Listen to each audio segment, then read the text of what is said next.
What is up, RotoGrinders? Dean here. Another big boy slate on a Wednesday night. It is Hump Day, Mlb Dfs, 2 hours, nonstop conversation, taking y'all straight up to lock.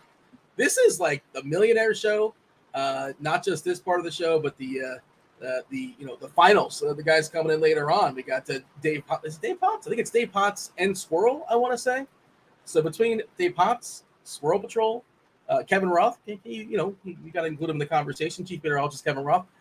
Head Chopper, Bobby Gomes. We have five individual million dollar winners. I think we're not going to point fingers and say who won what. That's we don't want to shame anybody for any reason.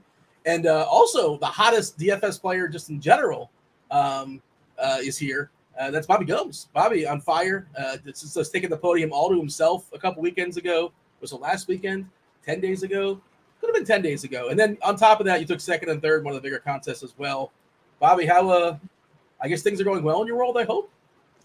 Been good, yeah. Everything's been great. Had my son's birthday over the weekend, first birthday, riding hot in DFS. So always good when you're playing well. So I don't know. Happy to be on. I haven't been on a show with you, Dean, in a little bit now. I feel like it's nice to see your face. I feel like you're just you had all of a sudden you had a flu. I won $200,000. I'm gonna chill today. That's just me speculating. I feel free to confirm or deny, and I'm not saying what you should or should not do. I'm happy to have you for sure. I'm happy to have a conversation, but hopefully, if you were sick those days, hopefully you're feeling better or whatever. I can't imagine you weren't on the schedule. I don't know. I don't make the schedule, but good to have you back. If nothing else. Yeah, it's nice to be back. Hey, I was checking out the chat as well. Do you want to say hello to the chat? Kindly hit that like button. Do you subscribe? Do turn on those notifications. Hey, Bobby, in the spirit of giving back, we're going to be giving back later on in the show. 6 o'clock, we're going to do our drawing, giveaway a week free of RG Premium, RotoGrinders Premium. We're going to give away 2 individual weeks. We'll do that at 6 o'clock. How do you get yourself registered for that? Just jump in the Discord, rotogrinders.com/Discord. Go in the live stream chat channel and just hit the thumb up and get yourself on the board. You'll be your name will be on the wheel. We'll spin that at 6 o'clock on the East Coast. And also in the spirit of giving, Bobby, we gave you a little bit of a bump yesterday. You're giving back to the people, giving back to the community. Feel free to tell the people about your tweets. We talked about it yesterday. It's blowing up. You're going to be giving back. So I guess you haven't had that drawing just yet. That'd be weird if you did. I don't think you did, right? Yeah, so basically I'm giving back two 777 tickets to Friday's tournament on Draftkings. I haven't decided if whoever I pull the winner, whichever winner, if they don't play in the 777, just want to keep the cash, I think I'll be fine with them doing that too. Me and my girlfriend, and I have another person, basically going through a lot of these guys that reposted, followed, and liked the tweet and trying to see who would need it the most. Pretty much that's kind of how we're going about it. And we're going to whittle it down and then pull some names out of a hat on Friday. Nice. Awesome. Congratulations once again.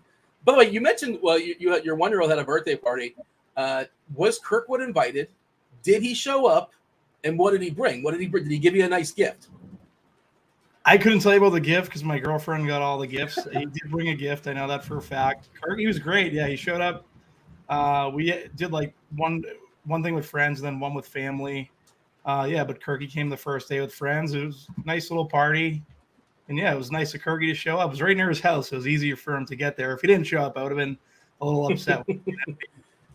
What do you do for a 1-year-old's birthday party? You watch Shrek? What Space Jam? What do you do for a 1-year-old? I have no idea. So there's this across the harbor for me. There's this boat that has it's pretty much a party boat, not like a party boat, but it's like a little.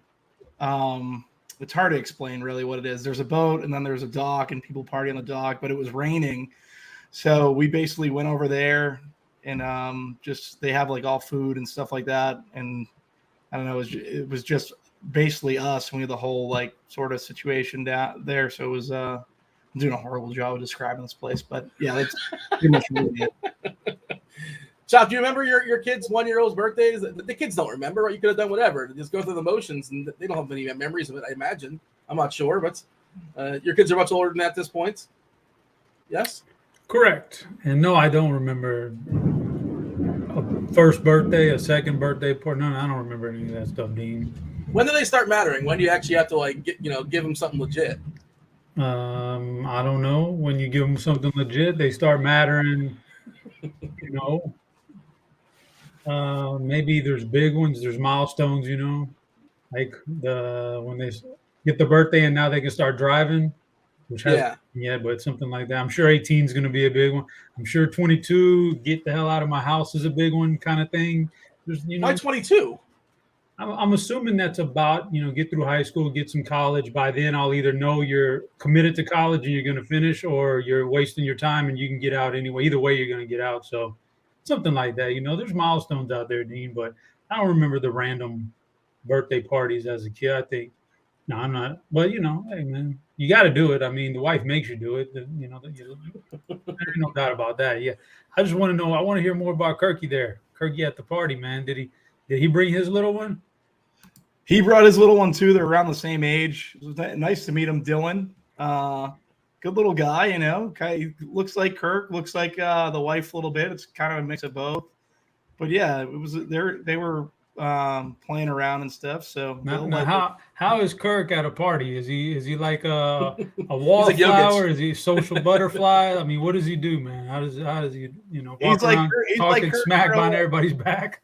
He's like Kirk in real life. He's a wallflower, He's just standing there, but he's kind of surveying the scene, Yeah, it was a lot of people that Kirk didn't know, so they were pretty much like, well, they know my girlfriend, but the other people there were just people I grew up with that he didn't know. So yeah, he was on the outside, but he was good at the party. Yeah.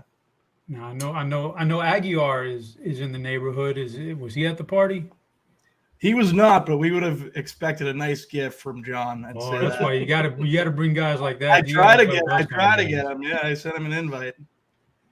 I want to bring you guys to the party. I think both you guys there's a certain reputation you should uphold. Just the people are aware. You've had some good days in DFS, so there's a certain level you got a certain threshold you guys got to hit. Otherwise, people are going to be talking behind your back, Chop.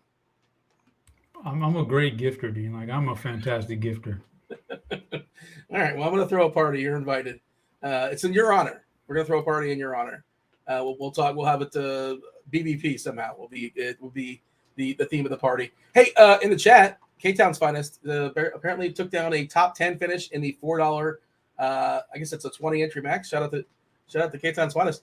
Says thanks for the info last night. Well, it wasn't me because I had a rough day. It's not a good day for your boy.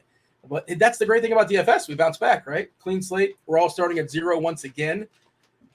Massive slate today, Chop. What are we doing, Chop? We're running a bunch of lineups on Fanduel, doing some single entry stuff. Well, what's the attack? What's the strategy tonight? Yeah, just running a bunch of stuff. Just a few on DraftKings, plenty on Fanduel. Just see what happens, Just why not, Dean? You only live once. It's the summertime. Let's go for it. Well, Kirkwood is hanging out in chat, and the first thing he says is Kirk slander. He just assumes the negative. Why would you presume slander? Imagine living like that, Bobby. We were speaking glowingly about Kirkwood, weren't we? I feel like we were saying all nice things. I thought we said all nice things about Kirky. Kirky's a good guy, We were definitely saying some good stuff. Yeah, but he just assumes we're slandering him. Why? How do you live like that? But no, there was nothing. Just and hit rewind if nothing else. There was Vladdy BBP that did not work yesterday, Chop. Do you want to speak to that? Is that on you? So he brought it up. This is insanity, Dean, that he would since early this morning. Speaking of slander, I jump in the private chat this morning, and the first thing I read is how I buried him with a BVP Vladdy. I did zero content yesterday. I had zero contact with anybody about any plays yesterday, and somehow I get stuck with the Vladdy slander. I didn't get it. If you would have homered, you would have taken credit, is the thing. So you got to get it both ways. I was nowhere near content yesterday. I was not going to take credit or abuse for any of that. You slid into the secret chat and you gave the BVP suggestion to Kirkwood on air. No, I did not. What? That's what he said. You're saying Kirkwood's a liar? He's totally he's totally made. This is what it was. This is why it was so preposterous this morning. He totally made that up out of nowhere. I have no idea where. He says, and he's still coming with this. He has access to the algorithm. No, yeah. Chris Kirk, I don't have the humidity and dew point access. and he does not have the BVP access to my proprietary You model. guys should join forces. You'd come up with the greatest algorithm He ever. does his thing. I do my thing. We bring it together on shows and content. But when I'm not in there and I'm not supervising, nobody has access to my information, Dean. So this is what's it's off the hinges, man. This is off the hinges, man. I don't know what's going on here with Kirk. Well, I don't you'll know. have to take us off air. You know, we have to start digging into the slate for sure. We're still here for another hour plus till we yield to crunch time. You got Squirrel Patrol, who I feel like we haven't seen Squirrel basically all season, so it's nice to have him back talking some baseball with Dave Potts, who's also back from his I was going to say vacation, but I know he was working with his music. I don't know what I was going to say, festival, working with music. Let's just say that. He'll speak to it more, I'm sure. And then you have Chief Meteorologist Kevin Roth. Weather-wise, I think we're good, right? Last I checked, I think there's nothing goofy out there. I will pull it up in a second. But I'm sorry, Chop, did I cut you off, or did we kind of like get a little misdirect in the middle of asking you about what your plan of attack is today? Plan of attack. Well, yeah, okay. So what's my plan of attack? Yeah. Oh, no, I think I brought it up. I'm just going to play on both sides, play some lineups. I'm going to treat it as if it were, a Tuesday or a Friday, and I didn't have to do the show, and I had plenty of time. I don't know why I signed up for all this, but I did it to myself, so I'm going to go through with it now, Dean. I'm just going to play both sides, plenty of lineups. By the way, Bobby, TJ's in the chat saying he wants to be eligible for the 777. Look, I mean, you said you went through it with your girlfriend. TJ's not. I mean, not to tell you what to do. It's your money. It's your tickets. But come on, we can't. You can't give it. The people are going to talk. If you give it to TJ, they would say the fix is in. He's a nice enough guy, sure, but like, come on, we're not giving the TJ, right?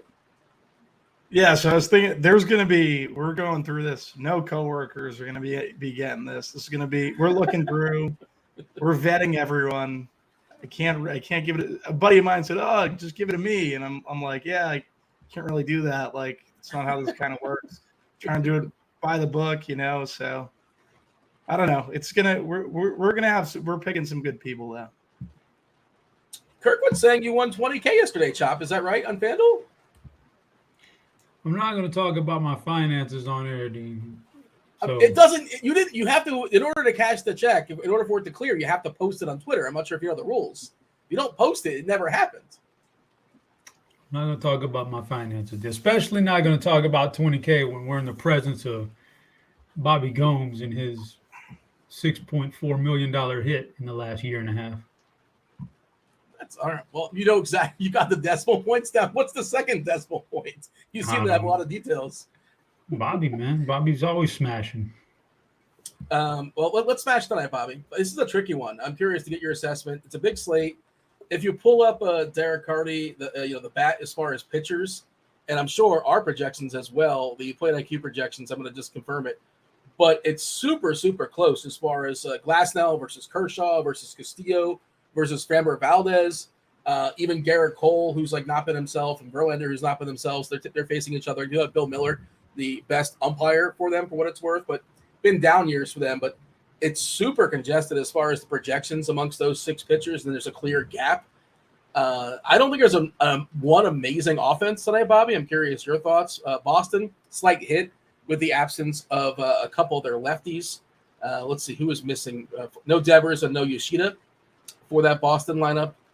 Somebody else is missing too as far as some main lineups. I can't remember who it was. Doesn't matter. We'll get to it. Marte. Ketel Marte not playing baseball tonight as well. But yeah, Bobby, how are we attacking this slate? Are we just sort of give me the screenshot, hitters, stacks, pitchers, because it's really tough to figure out. I had a hard time doing my rankings today as far as pitchers, and you can convince me, you can sway me. I'm willing to listen. Are you feeling the same way though, as far as those guys are all kind of, sort of, somewhat the same? Yeah. So for me, I'm not worried about my bats as much as I'm actually worried about pitching. I want to get my pitchers right. I think pitcher's very strong on this slate. I think I'm going to be paying up at pitcher in the majority of my lineups. First guy I like, Glasnow, 31% K rate. Really looking at him versus Oakland. I know the feeling is Oakland's kind of blown up a lot of these chalk pitchers. I'm not going to be in this situation. Like, I'm just going to pitch Glasnow. I think people are going to worry about the pitch count. I think the bat has him up to 100 pitches, so I don't mind him. Kershaw will be my second. Really like him, 30% K rate. Good spot. I think those would be my two favorite, where I think people are going to differentiate is they're going to prefer Castillo in that scenario. to both of those guys, or mainly to Glass now. Castillo's at 9,800, where Glass now is at 9,400. But I think Castillo's fine. He's going up against Miami. I think he would come behind those two for me, though. The bat definitely prefers Castillo for what it's worth. So, yeah, I think it's going to be Kershaw, Glasnow, Castillo, and then probably Framber. It's weird because no one's going to play Garrett Cole. He's in this game where Weather Edge is basically saying that he's $11K, highest price pitcher on the slate. Weather Edge likes New York, likes the New York game in general. For bats, there's going to be weather there. It's interesting, like in the higher range, the Mets, like you can shove versus the Mets, right? Like obviously Cole has been in a situation where he's had the sticky stuff, the pitch clock. It's been relatively like an interesting ride for Cole, but no one's going to play Cole. So if you want to go to him on the low end at lower ownership, he's probably going to be my fourth out of the high end pitchers, but he's interesting as well. There's no discount for Cole is the issue, and obviously he's not been the guy he's been in previous years, and they're asking a ton of money for him. So pulling up the ownership stuff right now, we have just giving a refresh on DK, the most popular pitcher, and it's possibly because it's probably the combination of matchup and the price, right? Glasnow is the cheapest at 9.4. Verlander's at 8K. We'll talk about him in a second. But Glasnow's getting 31%. Luis Castillo taking on the Marlins getting 30%. Kershaw, 29%. Framber Valdez, 20%. Quality start machine. And then there's Verlander at 8K getting 13%. And you mentioned Cole, 11K. He's more expensive than all those guys, which is just kind of weird. This isn't like, 2019, 2020. It's if you want to overspend on it, by all means. I'm not gonna say you can't do it, but it's not where I would play my cash games for sure. I'd have to make a certain number of lineups till I get to them. We're looking at 10% there. Chop, how are you figuring out? How are you deciphering the difference between Glasnow, Castillo, Kershaw, Valdez? I think those four are kind of in a tier, and then the other two are squaring off against each other, Verlander and Cole. Yeah, are you sort of like getting like certain percentage of each, and that's that, or you're taking a stand amongst those four?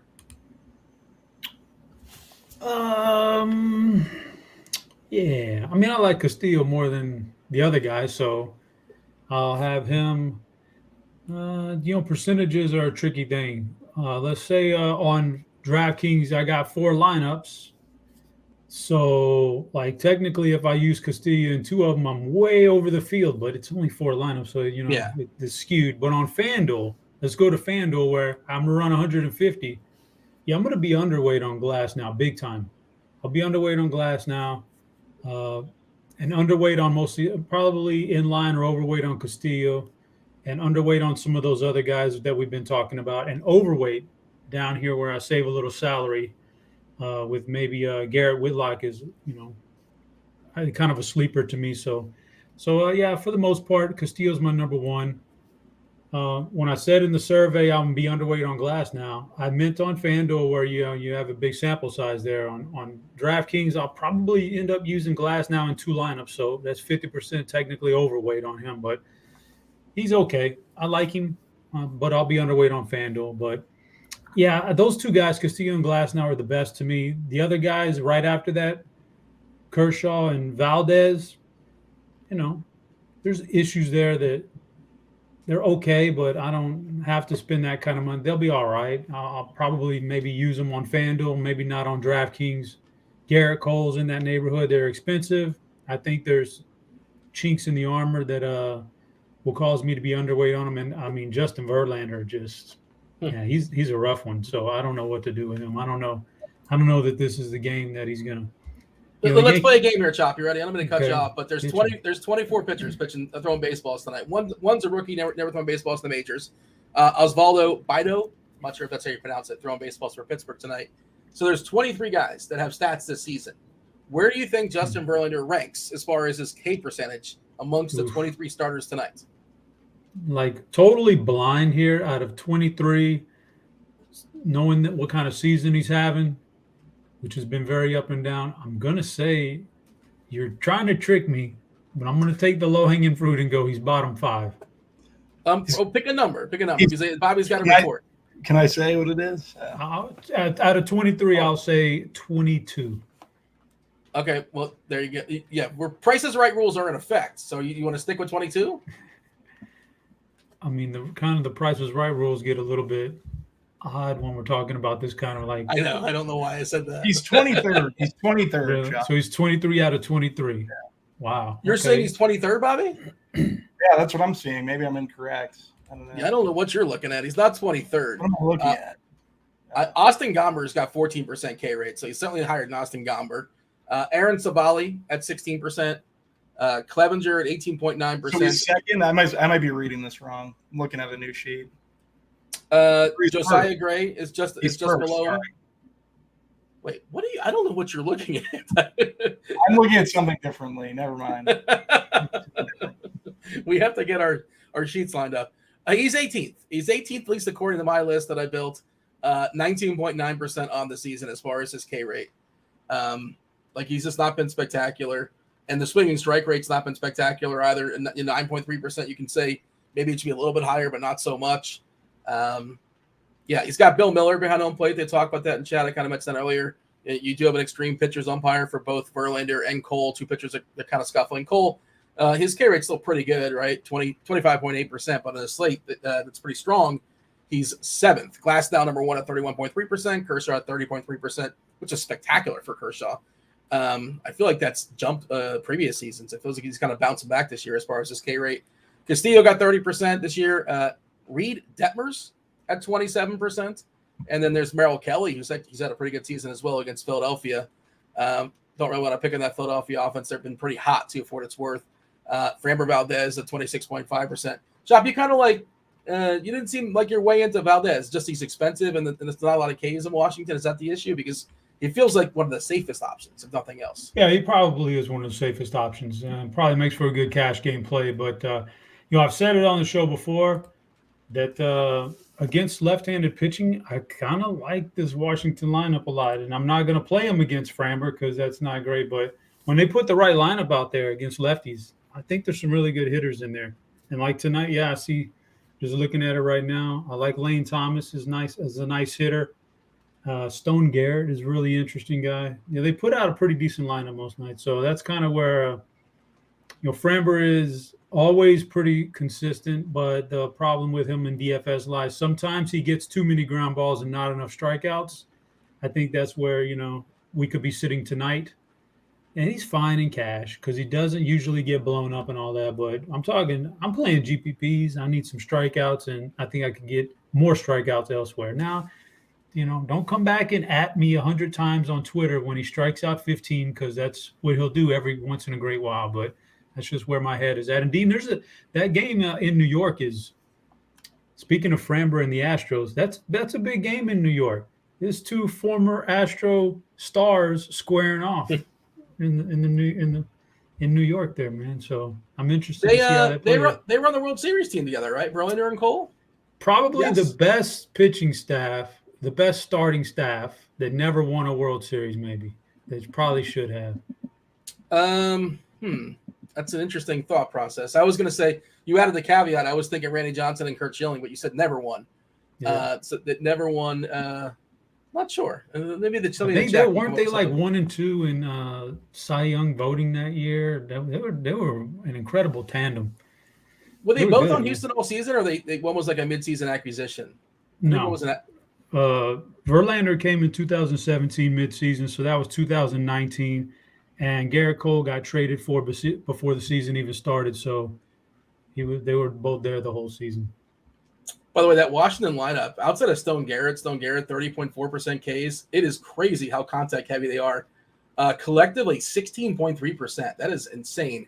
Keibert Ruiz this year, 63 at-bats versus righties, a 1.6% K rate. Even I can do that math. He struck out one time versus a righty this year. Vargas, one time versus a righty this year in 25 at-bats, 4%. Not the samples aren't monstrous, but it's a really contact-heavy lineup. And you mentioned Framber and also his ability to get ground balls, 58.9%. If the BABIP's in his favor, though, he can go 9. Like he can go 9 against his team and drop a Maddox, right? Which can counteract the fact he might only have like 5 or 6 Ks. I think he's in the pool, but it's also worth acknowledging it's not the best strikeout matchup in the world. Did you have an official take here, Bobby, as far as Valdez? Because you can argue it both ways, I suppose. I'm with you guys on Valdez. I don't want to pitch him versus Washington. They make too much contact, so I'm going to stay away from Valdez. On the low side, I haven't really talked about anyone on the low side. I like Drew Smiley a good bit, 7,200. Think he's in a good spot, 23% K rate versus lefties in the road. Like that. Yeah, he works for me. I mean, at 23% K rate, he would be someone that I'd have interest in. Daniel Lynch for Kansas City versus Cincinnati. I think he's in a good spot, 6,500. Don't mind him. And then outside of that, Garrett Whitlock versus Colorado, left basically Colorado on the road outside of Coors. They stink in Coors. Those would be the three. If I had to rank them, I think it would be pretty much that order. Yeah, Whitlock's the most popular, what I'm saying, as far as ownership, 13%, 6.7K. And it's not that he's a great pitcher, like you said. It's just that Colorado is just so terrible. Jones is leading off today. That's kind of interesting. I think that's kind of a sharp move. Tons of power, but he will strike out plenty. 34.1% Ks so far in the year against righties. Montero's in the lineup on a Ks. You got Doyle and Wins. Look at 26.9% K rate on the season. Sure. As a cheap SB2 to kind of make stuff work, I think it's Whitlock. If not Whitlock, it may be Verlander at 8K. I think it's one of those two. Waka is 8.2. You mentioned, I might lose power over here. I'm not sure if I'm still on the air or not, but my stuff is kind of cutting me off. I don't know if you guys can hear me or not, but we may have just been struck with some sort of all right, I'm going to yield. Just take it away because I think my computer just kicked me off.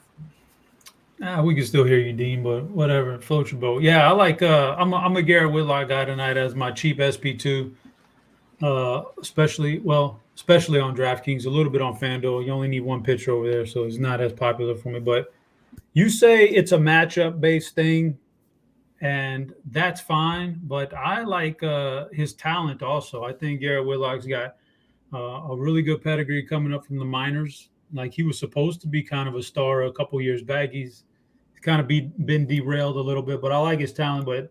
And the matchup is one of the best that you'll get in the game when you got Colorado away from Coors Field. So definitely a fan of Garrett Whitlock, not just for the matchup, but for the talent too. So, and he's shown the upside this year, with a few performances that were really good that would blow away this price tag. So I like Whitlock.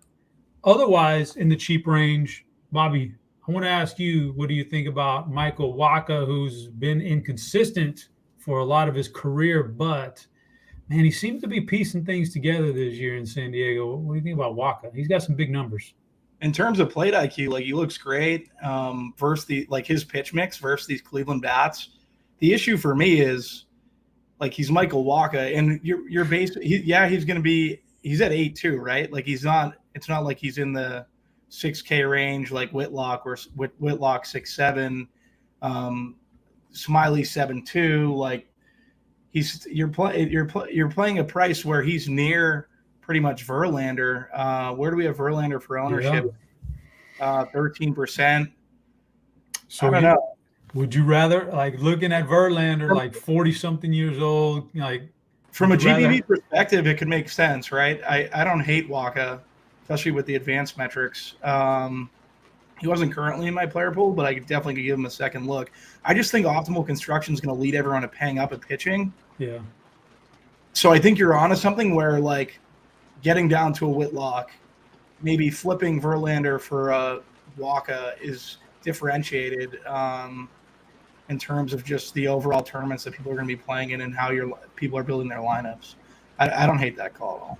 Yeah, it's interesting for tournaments. Dean, are you back? Can you hear us? Yeah, I'm back. My apologies. It is storming here. The chats think I was just faking it. No, I'm not just going to the I didn't look like checking out or whatever. No, it's just some issues here internet-wise. It's whenever we go live, instantly South Florida decides it wants to rain. So usually it finishes pretty quickly. As I say that, it sounds like it's slowing down. So hopefully it's. Now, how'd you get back in South Florida? I thought you were visiting Charlotte and you stayed with Grant for a while. How you end up back in South Florida?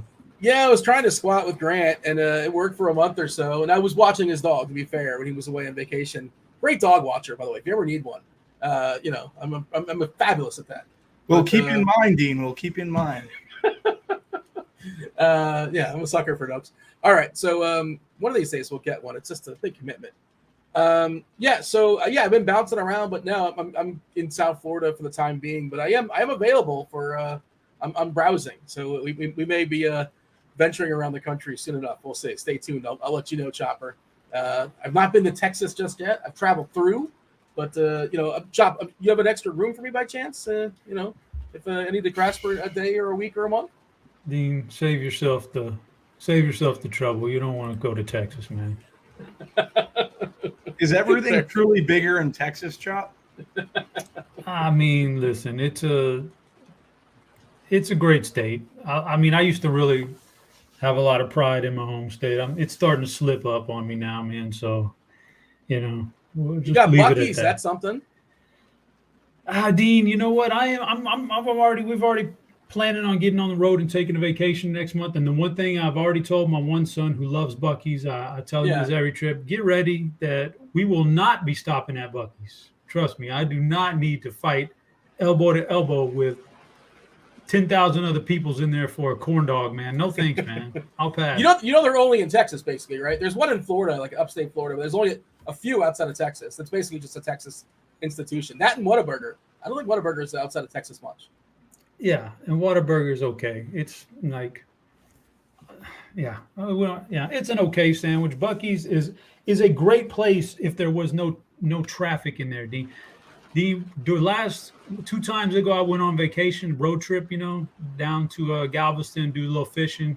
On the way back, stop at Buc-ee's to get some. Like I passed up, like a mile down the road, you can go to another gas station that has the same gas, the same prices, the same, but you pass it up a mile to go to Buc-ee's for this experience. And I had to get gas, and I literally waited in the gas line in the car for about an hour before a pump finally opened up. It's that crowded. It's just terrible, man. Is there like 40 pods? It's like a whole bunch of options. It's just that, yes, it's that crowded. It's that crowded, man. It's incredible. And I'm going to it's totally off the table for me. I'm not going to Buc-ee's on road trip. I don't do Buc-ee's on road trips, man. I just did a Google. Apparently there's a few in Alabama. There's a couple in Florida. There's one in Kentucky. And there's one in Florence, South Carolina. So I guess there's a few more outside of Texas, but predominantly it's Texas-based. And according to Brian in chat, there is a Whataburger in Oklahoma. So there you go. Shout out to Whataburger. You don't have any. You know what we're talking about here, Bobby? None of this stuff is venture up to Boston. I have no idea. This Buc-ee's is like it's like a grocery store that also has gas. How would you describe Buc-ee's? No, it's not even close. You'd have to Google it. It's like one of those, if you're taking, and I don't know how, you're from an area where there's probably not a lot of open space road trips. In Texas, you get on the highway and you can just drive for hours in between big cities, right?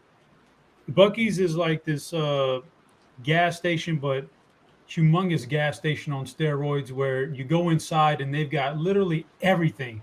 Whatever you could crave, they've got fresh ice cream, fresh food, barbecue, like anything. It's really cool.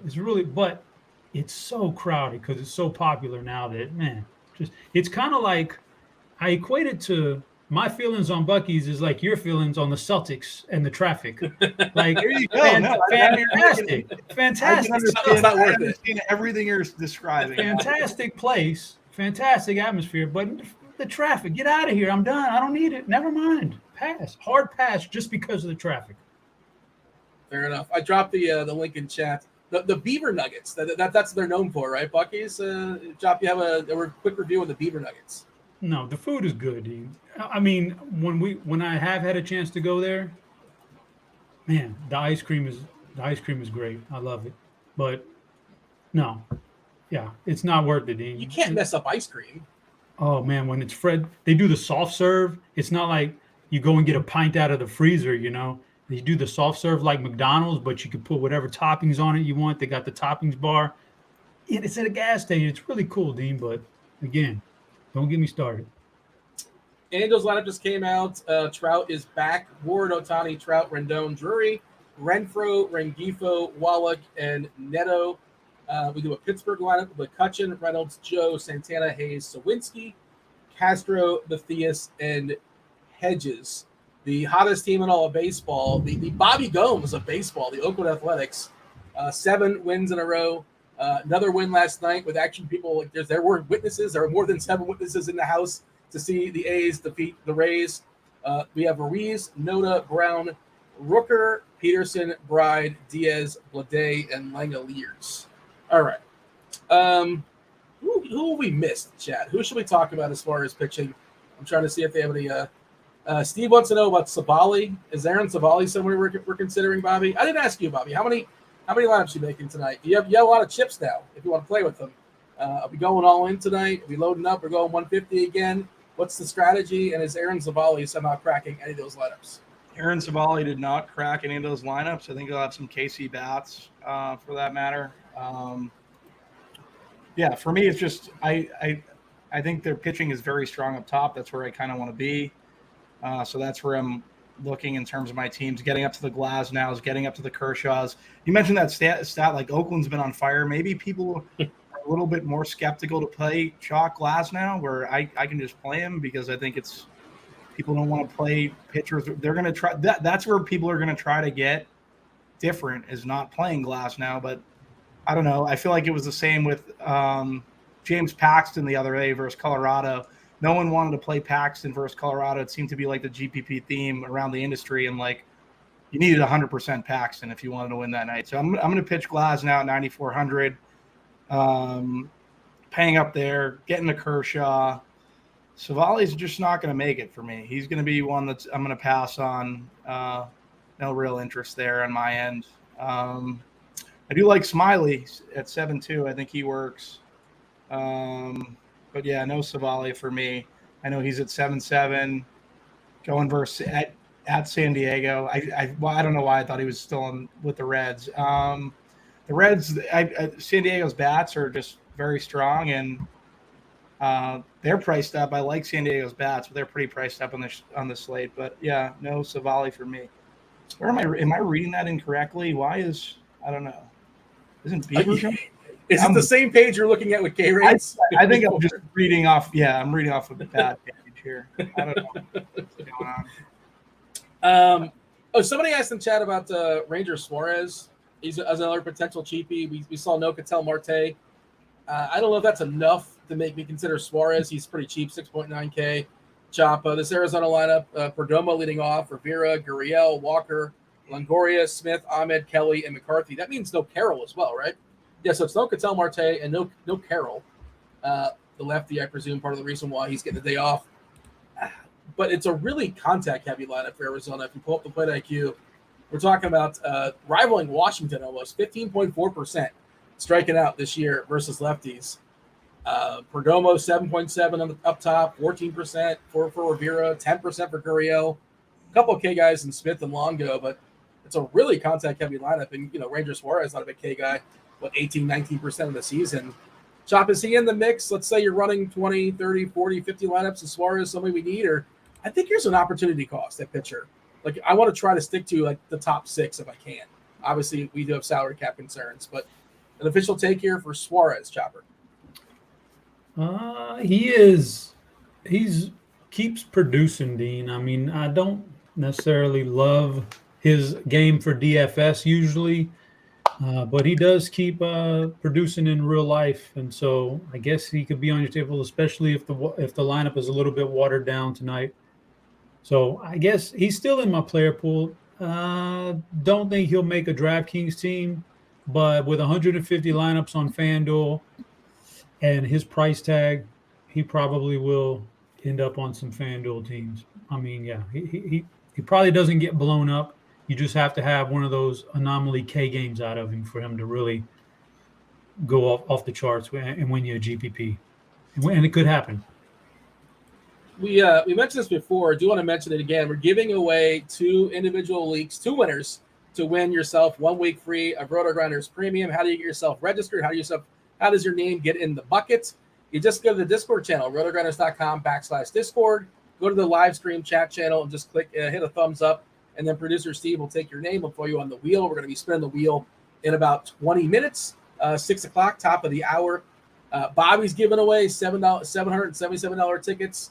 Did you give out the Twitter account? I assume they know, but just in case, are they aware where to find that? How to get a chance to win those, Bobby? Yeah, Bobby Gums DFS on Twitter. There you go. Simple enough. Question go for ahead. Bobby real quick about the Twitter. Are you friends with George Niang? I am, yeah. He's okay. I thought there was something there. Old buddy. From Philadelphia? Yeah, from school. We have a mutual friend. I've partied with him a couple times, but yeah. He quoted it. Yeah. You didn't see Niang retweet Bobby? No, You're not paying attention. I thought I'm not staring at Twitter for 19 hours a day. Well, no, I didn't stare at it. Trust me, Dean, I'm the last one to stare at it. But it catches your eye when a celebrity like Niang is retweeting you. You got the Niang bump. You must. Everybody must. Now I'm not even going to bother playing because there's no chance I win. There's probably like 4,000 people trying. That's not going to happen now. Chipping a chair, but still. How many retweets have we had now, Bobby? It's probably going nuts now after the Niang bump. I haven't looked really. It was pretty big though for a little bit. Yeah, around and like that was 60. Was he trying? Hold on, was he trying to get a chance to get the ticket? Is that what's happening? No, he's just trying to get. So obviously, like I'm trying to get my following up. Like that's pretty much what the deal is for me. I didn't want to give away like a 333 and be like, oh well, go follow me. I'm giving away a 333. Like, let's not beat around the bush. Like I'm trying to get my following up. So yeah. So basically, I went overboard to the 2 seats. Yeah, and I think George retweet it. My retweet. I'm not going to bother retweeting it for $300 ticket. Whatever. You can retweet it with your 20K, Dean. No, I was saying the metaphorical, like the hypothetical person, like $300 ticket. Who cares? That's not even worth it. Chop, you can retweet it too with your 20K. We'll give it. Did I not give it a retweet? I talked about it yesterday in the show, and I dropped it in the chat. Yeah. I'm gonna put that on my list of things to do after the show. Yeah, I know, Chop. Yep. I mean, I got to update my CVR. The breathing down my neck in Slack to update my CVR and all that. And then right after that, I'll get to retweet Bobby. That's good. Right after he goes to Buc-ee's, he's gonna go. I appreciate it, Chop. I appreciate it. Give me he's the summary. at 478 retweets currently. Dang. Let's get that number up. Look at big that. time. That's big time, man. All right, let's give him the head chopper bump. Come on, Chop, and let's see how many more we get. Chop. Dean, there's no way I can bump that. Anybody who follows me already has Bobby on that list and is already done their thing. So what about Dino? Dino could hit that. I'm doing it right now. I'm getting. I bet Dean has like a unique following of movie critics and wine people, wine tasting people. I don't drink wine. People that love lists. Yes. So Dean's got a unique audience. Dean's got a unique audience. Who could probably get a little extra traction there. I think my audience is like bots from like 10 years ago. They're just like, they're no longer even in existence. But all right, we just gave it a retweet. We'll see if we have the effect. We'll get 2 or 3 more. Thank you, Dean. I appreciate that. Hopefully my friend Chop will get around to it after he fixes his VCR. Yeah, I did do a fruit power rankings. Izzy's asking for a power ranking of fruits. Yeah, maybe I can find that on the fly. We'll drop it in chat for the people. I feel like we talked basically about every pitcher that's worth talking about, Chop. Say I just jumped in on the show. I'm just tuning in now. Give me the summary. Summarize the arms. How are we attacking pitchers today? I am personally attacking pitchers in the following manner. I love Castillo the most. I'll have the most Castillo, be over the weight on him. Glass now would be my second favorite. I'll be on par with the field. If not over on DraftKings, maybe under on Fanduel, just based on the numbers. But Glass now is great. Then that next range of high-priced pitchers is okay for me. I think you could take a shot on them. Then we get down to a GPP shot like Michael Wacha. I like that. And my low-dollar guy that is going to allow me to get some heavy bats in the lineup that I'll be way overweight on that I like a lot is Garrett Whitlock. So that's the way I'm going with that one. Bobby, what can you add as far as your how you're attacking pitchers today? For me, it's Glasnow, Kershaw, Smiley. Then you could throw Castillo in there and Whitlock. Those would be my top 4. All right. For what it's worth, I'll give you our consensus rankings. This is myself, Napster Man, Head Chopper, and let's see who else partook in this. Tasteful Tides, Tim. We have Castillo number 1, Glasnow number 2. This considers salary as well. Castillo, Glasnow, Valdez, Kershaw, Cole, Verlander, Waka, Whitlock. One person gave a little shout out to Merrill Kelly. One person gave a shout out to Lively. A little bit of Smiley Love and a little bit of Andrew Heaney. That was me. He's got some Ks. A little bit of revenge too, right? Is this a revenge matchup for Andrew Heaney? It is a revenge matchup for Andrew Heaney. Is he vengeful, Dean? Is he I don't know. I don't know what his. I don't have a sample size of his vengeance, but yeah, it's you get past Ohtani and Trout, and the back half of that Angel lineup's pretty rough. Heaney has a chance. A pretty good strikeout guy. You catch him in the right night. Obviously, he's kind of a boomer bust type player. I feel like, at least in my head. 24.4% as far as Ks this season. The issue with him is he walks too many guys. 10.2% as far as the walks, but he would be in my pool if I was running a ton of lineups. I would throw him in there. But we shall talk about stacks now. By the way, before we talk about, I was just curious. Chop, I feel like you have a good answer for this, and I'm curious if the chat can partake. Pat Sajak is retiring, and we're going to be spinning a wheel in 13 minutes or so. We're going to give out a week free of RG Premium. So that's what maybe going to kind of pop up in my head. Chop, tell me this: like in a perfect world, who's the best person to replace Pat Sajak? You're in charge, and you can get anybody. Everybody's available. Nobody's too big for Wheel of Fortune, which, by the way, is the greatest gig in the world. They record like once a week, and they knock out 5 episodes, and everything else, free time. But yeah, Chop, give me the best person that would be potentially hosting, the heir apparent to Wheel of Fortune. I'm curious your thoughts. Bobby, feel free to, if you have an answer, throw it in there. But in the chat, feel free. The chat is a good answer. We'll actually acknowledge that as well. But yeah, Chop, you got an answer? I give you enough time? Just, are we talking in the entire world? Sure. Goodness gracious, Dean. Yeah, I mean, all the continents. That's a tough one, Dean.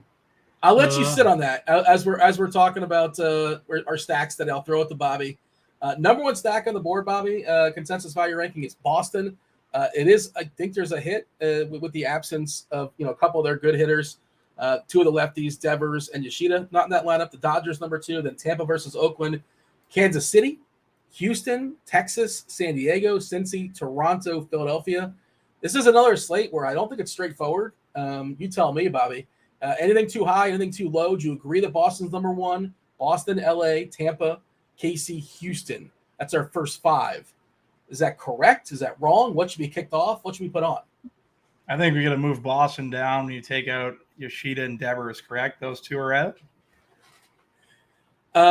Yeah. So those rankings, for what it's worth, did happen before, those guys being out, and the 2 lefties are not in the lineup. And also, I think that increases pinch hit risk for guys like Ref Snyder, who's a super cheapie and looks spectacular until he gets kicked out of the game, which is no guarantee, but it feels like there's a decent chance he gets the boot when Areti comes in. If it's a 4-4 game in the 8th inning and Devers is right there, Yoshida's right there, Ref Snyder probably gets the boot. But, if it's 10-2, then he probably just sticks around. Who knows how it's going to go. But, yeah, I think Boston does take a hit.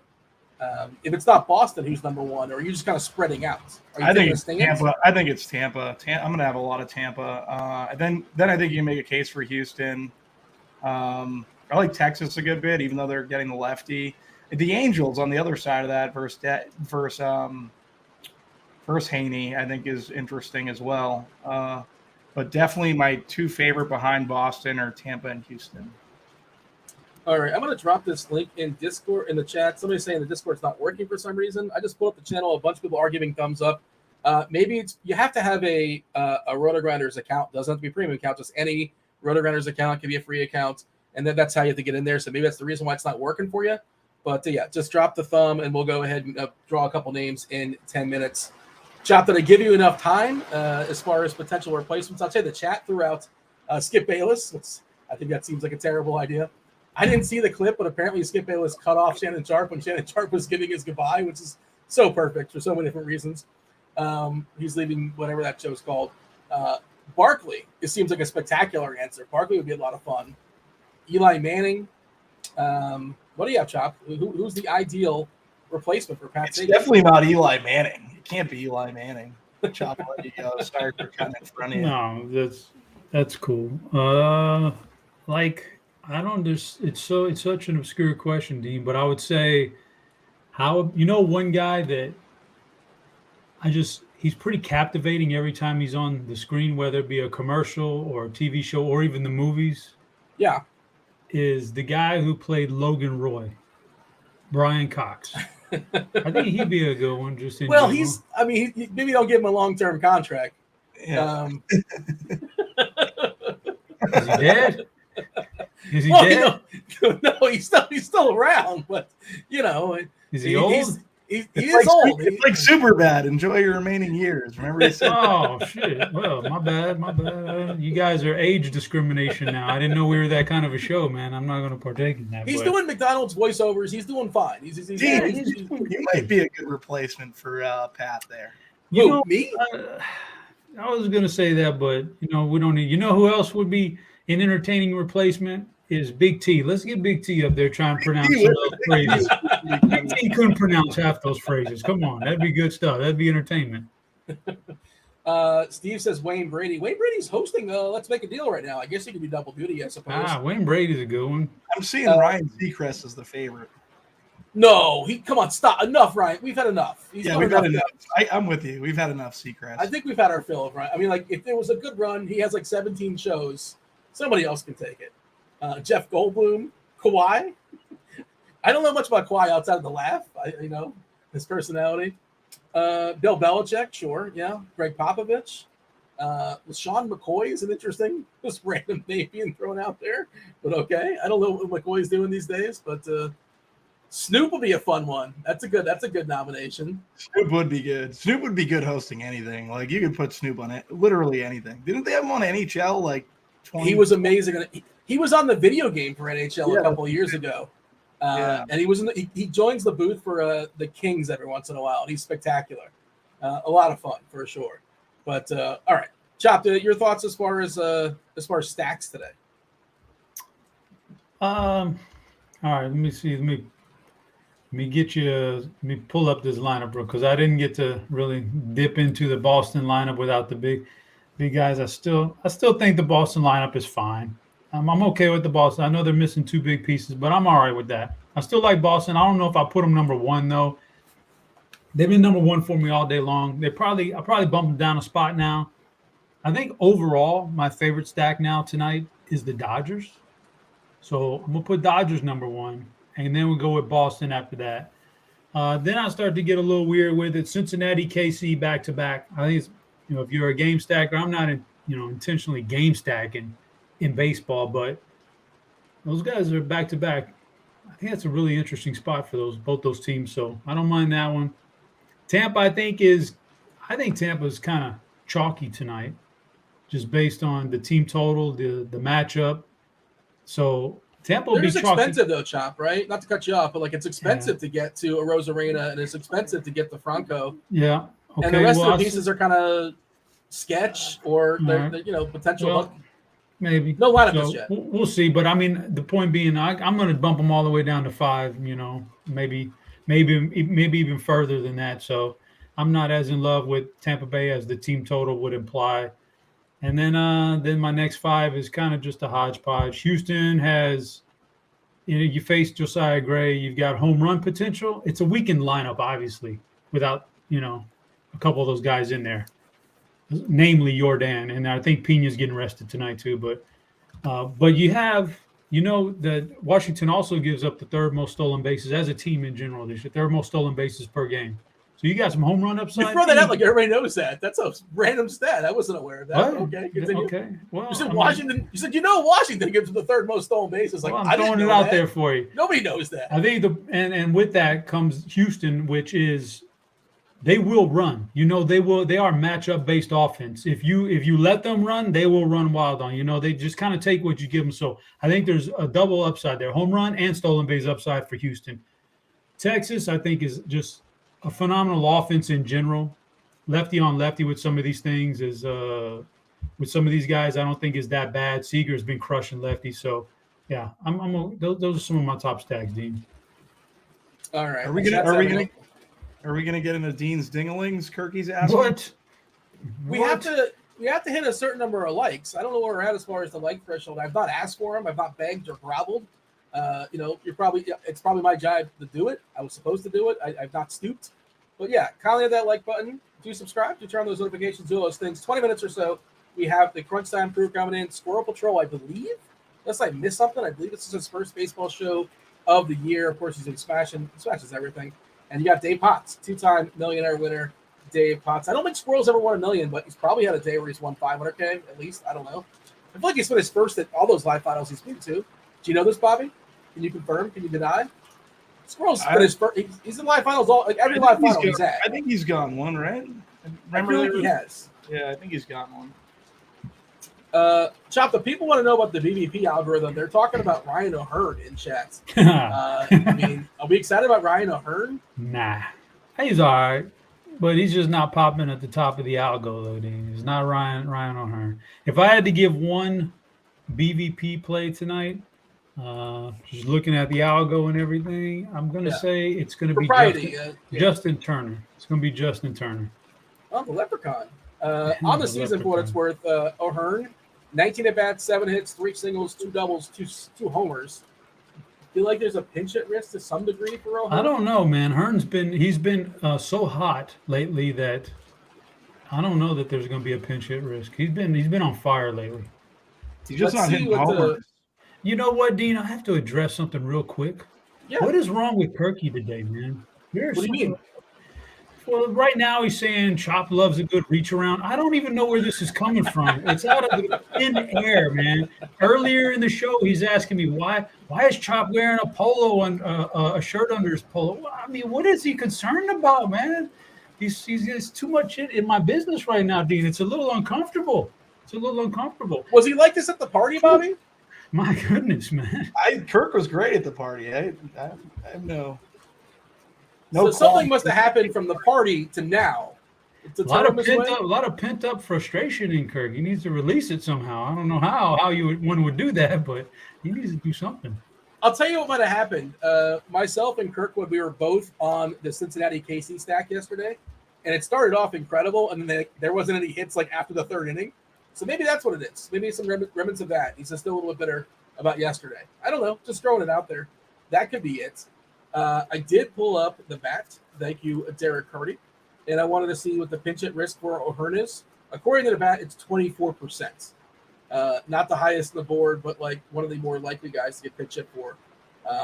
No Dodger lineup just yet, but like if Peralta or Hayward crack it, which I assume they will, those guys also a threat of a pinch hit if a lefty comes in. Just wanted to note that. We do have producer Steve coming in a minute or so. I'm not sure if we have any more submissions allowed to jump on the Discord, RotoGrinders.com/Discord, and get your name on the wheel. Get yourself 1 week free of RotoGrinders Premium. Producer Steve coming in just a minute. We're going to spin that wheel, but maybe you can get it in the last second, and we'll have Steve coming in a minute or so. Otherwise, I had somebody asking about, I think it's a good question. Gunnar Henderson is going to be really, really popular. He's still really cheap. He's still leading off for Baltimore. Speaking of hot, he's been hot for sure. He's like Hansel. The price is just too good. Barrios is a fine pitcher, but he's vulnerable to lefties. That ballpark is better for lefties. Gunnar Henderson just 3-1 on Fanduel. He's 3-7 on DK. Are we leaning in to Gunnar Henderson, Chop? Are we leaning out? And I guess another part of that question is, Chop, you don't necessarily force stacks. What are you doing as far as stacks today? Are you forcing it, letting it happen organically? If it happens, so be it. What's your strategy? 12 games, I'm forcing some stacks. Okay. 12 games with some good matchups. It plays out for some stacks. As far as Gunnar is concerned, Dean, he is another guy that's on fire. You got to play these guys while they're hot. Will they eventually cool off and you can totally ignore them? Yeah. When does that? I'm just picturing Cardi in my head right now. You can't quantify when they're going to be hot or when they're going to cool. I get it, man. But right now, this dude's on fire. That is true. You're doing the voice, but that is true. But yeah, go ahead. I know, I but get why you're doing the voice. Right now, he's on fire. He's figured out right-handed pitching as a rookie. Right now, he's looking good. There'll be some games where he strings together some poor at-bats. If you're watching, you'll see they're just not hard contact. Just looks lost a little. That's when you can get off of the train. But right now, with guys like this, you ride it. So although I'm not in love with the matchup against Barrios, some of these other guys in this lineup probably are a little bit better matchup than Gunnar for Barrios, but you still got to ride him. You still got to ride it out because like last night, I thought maybe Chris Bassett would give him problems. Bassett's been a really good pitcher. Boy, he smashed last night. So he's got What was it? He's got some. He's seeing the ball real well right now. He's got a right out gunner. But the Baltimore offense in general against Barrios, I think there's some potential there. If I would have gone down on more on my stacks, they're top 10 for me. Baltimore, they're top 10 for me. Henderson, most popular guy according to projections as of right now, just 20%. Right, we're looking at 20% ownership on DK, and that's also because it's a huge slate. Like Chop kind of alluded to, there's 12 games, 24 teams.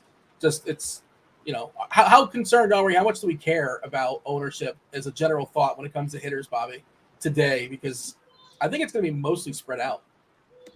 Yeah, it's going to be mostly spread out. I wouldn't give too much credence to it. What you said about the Baltimore-Toronto game, like in Weather Edge, 24% bump to home runs. It's only based on 10 games though. Yeah.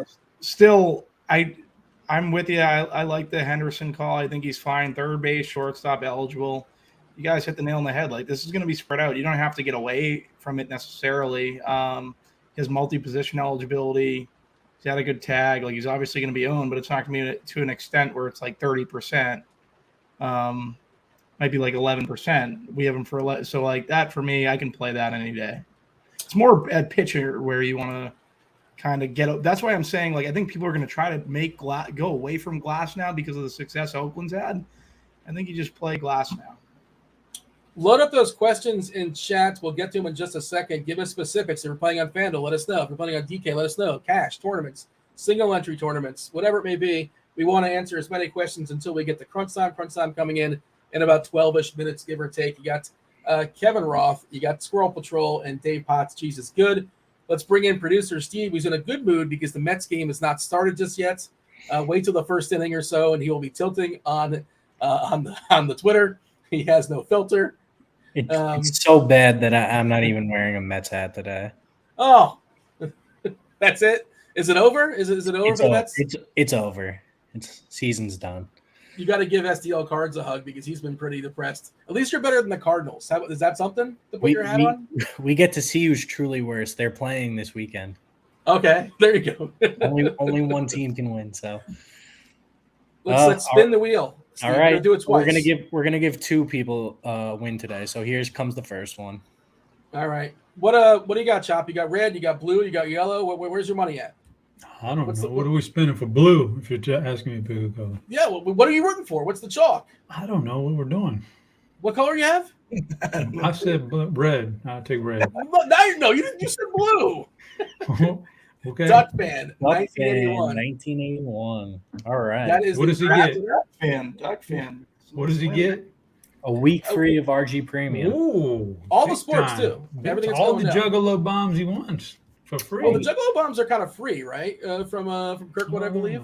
Whenever he's kind enough to just drop them in chat for the people. Fair enough. All right, and here comes the next one. Bobby, you got a color we're rooting for? Where's all our chips going on? Let's go green. Yeah, green. I think green's a good call. Red, double again. red. Yellow. I think that's Don yellow. Yeezy. Don Yeezy. There you go. Don Yeezy. Oh, Friend of the show. Friend of the show, Don Yeezy. This is what's going to happen. Like, if you give TG that ticket, people are going to say it's rigged. People are going to say this is rigged because Don Yeezy just won. And now look what's going to happen, right? Little hint on my giveaway. Don Yeezy's made it to the second round of cuts. So what? There's cuts? I didn't realize there's cuts going through. He's made it through. Yeah, he's made it through the first round so far. All right, awesome. Well, maybe he can get both. He could get the week free of RG Premium, and also spin that wheel again. Special prize. The winner of this third spin gets the Kirky Juggalo reach around of the day.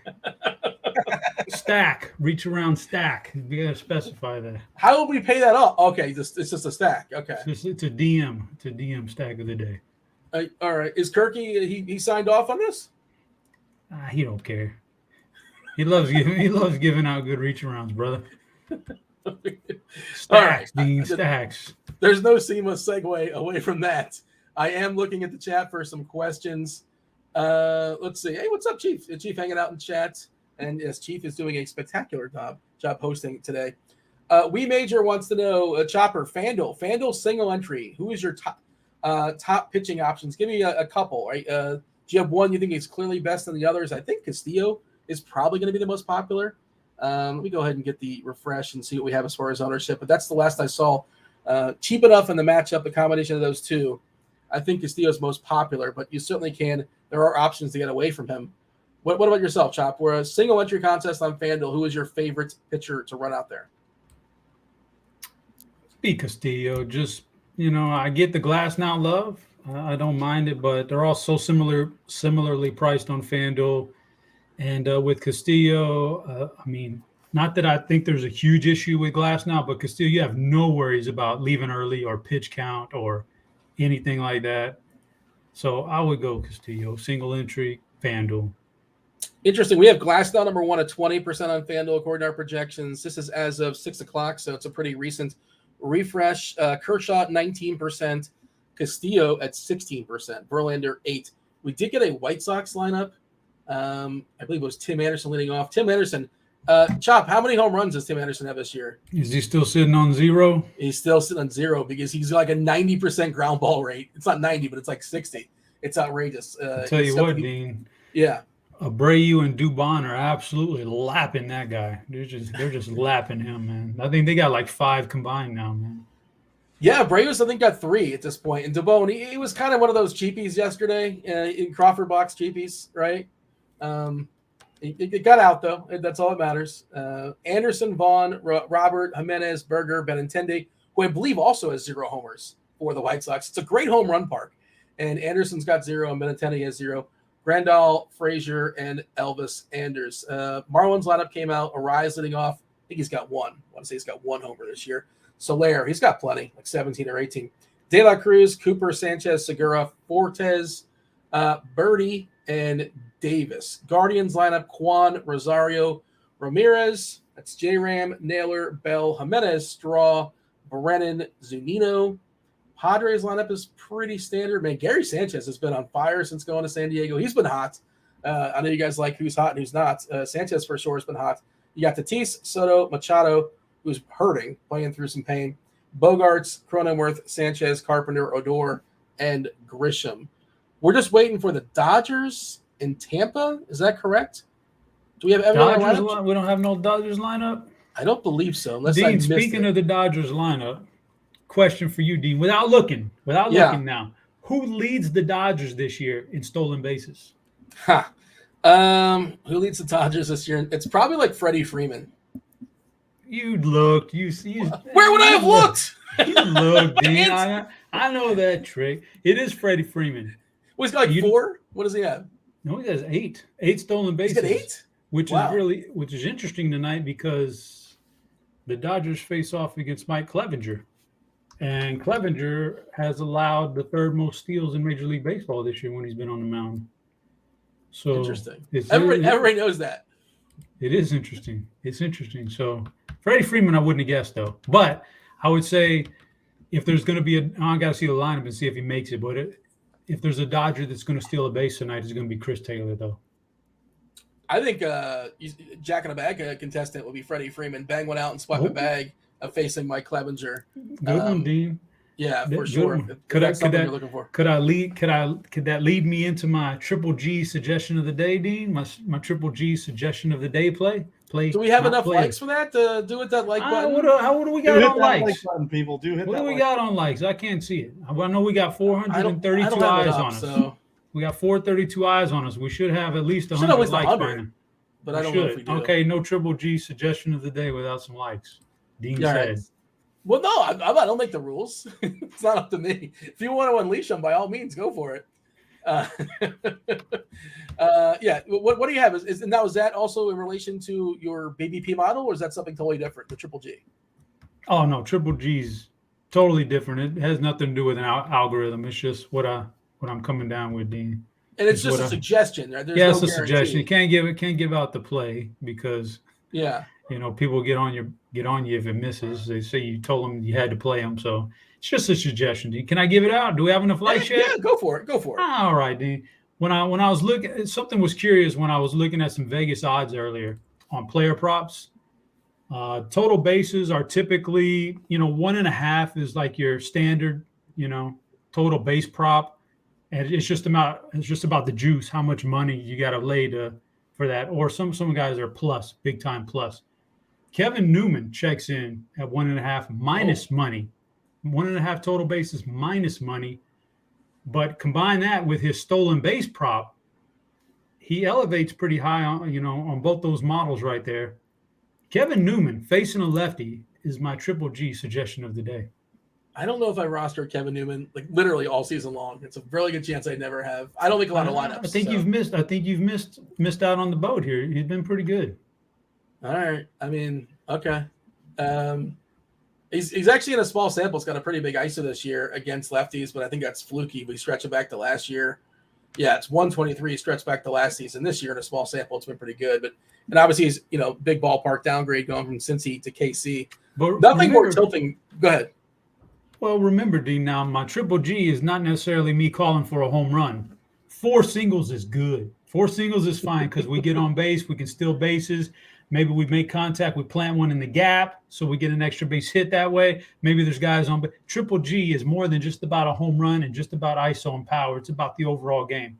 So what do the G stand for again? Remind the people. Because we have the Spidey bomb, so I wanted to go anti-Spidey bomb, so I'm going the Green Goblin Grenade play the suggestion of the day. Triple G though, for short, Dean.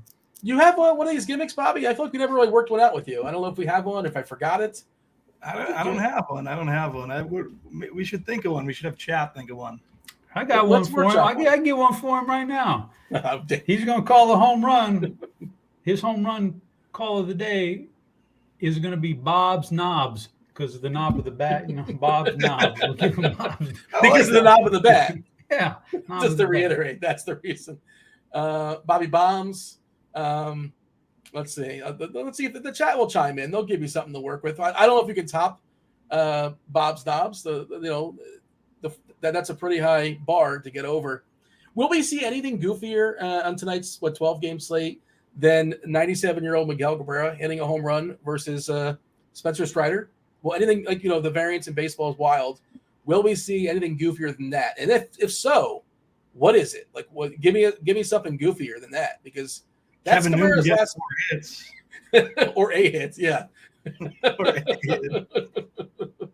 Kevin Newman has hit optimals all day for what it's worth.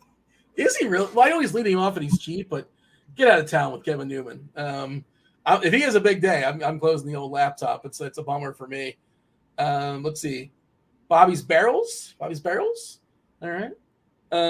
What's more tilting, by the way? I don't know if you guys follow the Would It Dong, or I can't remember the name of the Twitter account, but it tells you depending on the ballpark, would this ball have gone out or not gone out? And I was watching the game too, and MJ Melendez just really stepped in the one yesterday, and it was a reverse unicorn where it would have been out of every other ballpark but Kansas City last night, and that's kind of how my night went. Dean, I do watch that. The most tilting, and it happens a lot more than you think.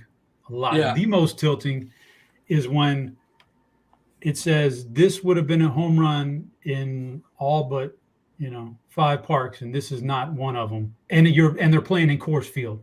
Like, yeah, I don't get it. Like, there was Coors is big. The thing about Coors is it's a big field. Like, it's deep, but obviously it's huge. And one of the biggest benefits of Coors Field is like how much space is in the outfield. It's not necessarily it's a homer park too, but it's the thin air. It's thin air, Dean. They hit a lot of home runs in Coors Field. I understand. I mean, when you play in Coors Field, you expect the opposite. You expect a lot of this would have been out in Coors Field and not anywhere else.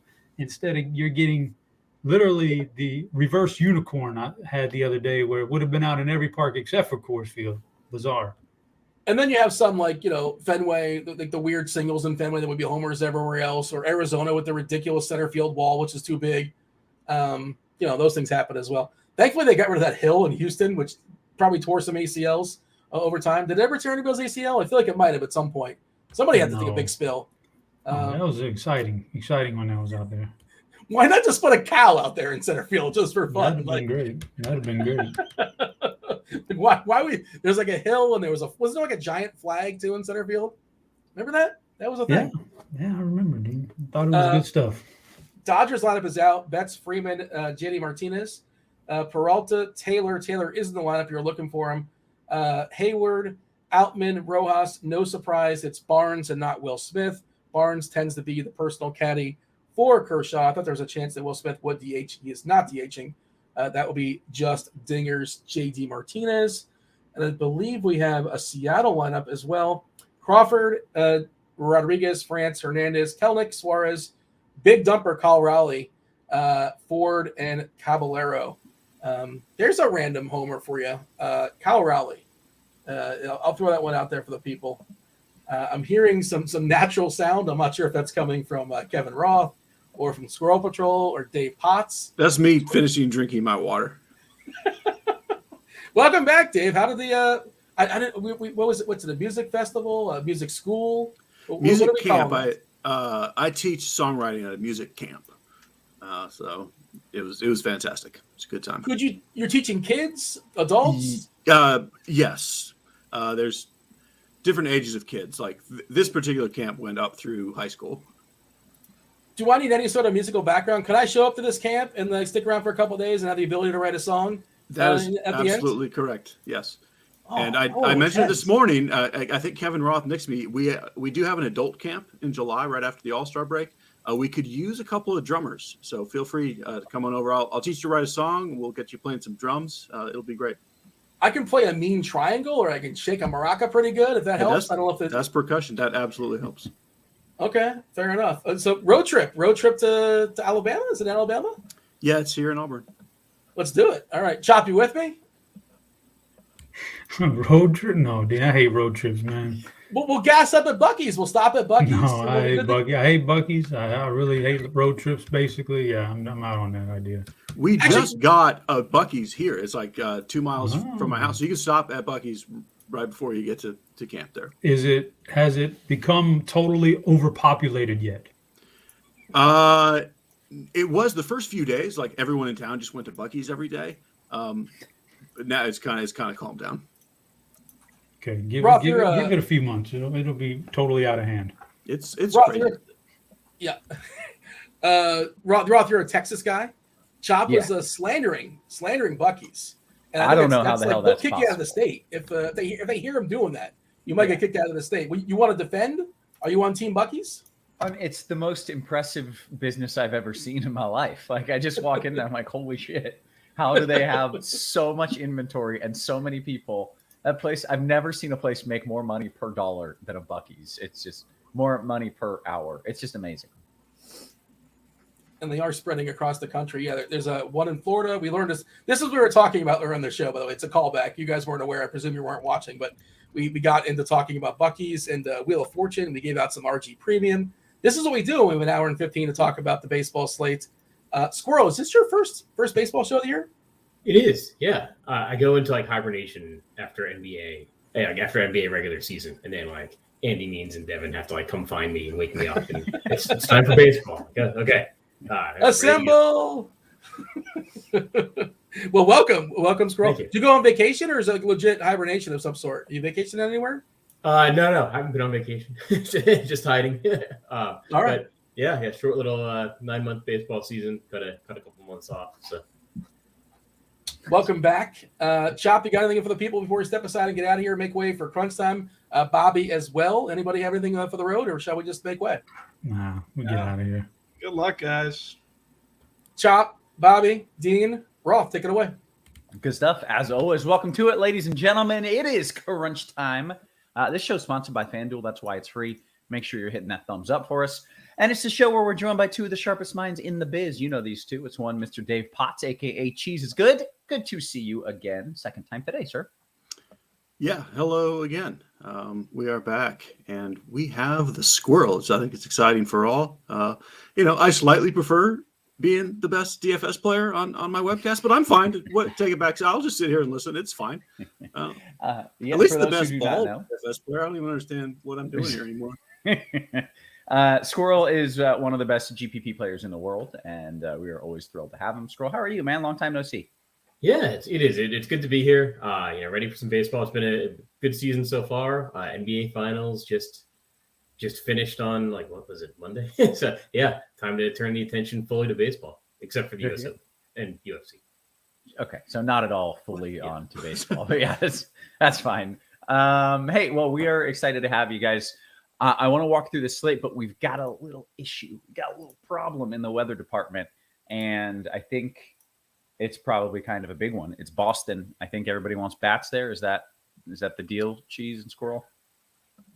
Correct. Yeah. That's kind of Maybe what I even gathered from Twitter.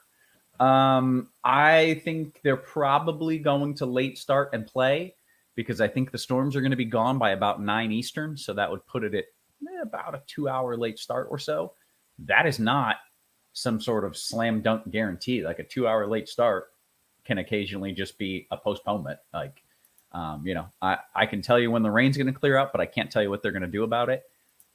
I think they probably late start and play. That's my lean. I don't feel super strongly about it, but that's what I think is going to happen if you put me on what's going to happen. You say like 2 hours from like now it should Nope. start clearing up, or 2 hours from game time? I think probably about 2 hours. Like I think they'll be fully clear by 9. It may be clearing by 8:30 if things go well. So that's my thought on that. So it is not a risk-free play. So do with that as you will for both cash and tournaments. We'll monitor. I would love to see Boston come out in the next 20 minutes and say, we're late starting this game. That would be great. That would make me feel better about the fact that they plan on being patient. They haven't said anything yet. So that still leaves the potential that in the next 20 minutes, they just say, we're postponing this game. So I'll be monitoring that. That is the only game of concern. Is the showers and storms in New York are already clearing out. So I will watch that. If anything happens, I will keep you updated. But in the meantime, we got to talk about the rest of the slate. Cheese, you want to give me a little overview? The overview is there's a ton of everything, and it's great. We got ace pitchers to spend on. We got a big old group of kind of okay mid-tier pitchers, and we have a bunch of offense that's kind of jumbled with plenty of upside. I think we'll both give you some favorite plays, but you can make a case, like a realistic case for almost everything on both sides. Okay, well, that's always kind of fun. It sounds like a good slate then. Let's jump into it. We like to start over on FanDuel because that is our sponsor, as I mentioned. And make sure you're signing up for the FanDuel Sportsbook if you're in a legal sports betting state. Take advantage of their awesome bonus offer. New customers get a no-sweat first bet up to $2,500 in bonus bets. That's a lot of money in bonus bets. So make sure you are taking advantage of that. Terms and conditions do apply. Cheese, let's talk about the pitchers. Who's breaking off the stinky cheddar or whatever the lingo is? I don't know if that's the lingo. I think it's not. I'm not sure what we're going for. But as for who's going to pitch well, so essentially, I've got a top 4, which is really kind of a top 3 plus 1 to be different, and that top 3/4 does not include Garrett Cole. Of course, you're always free to play Garrett Cole, but to me, he is kind of just a leftover and overpriced.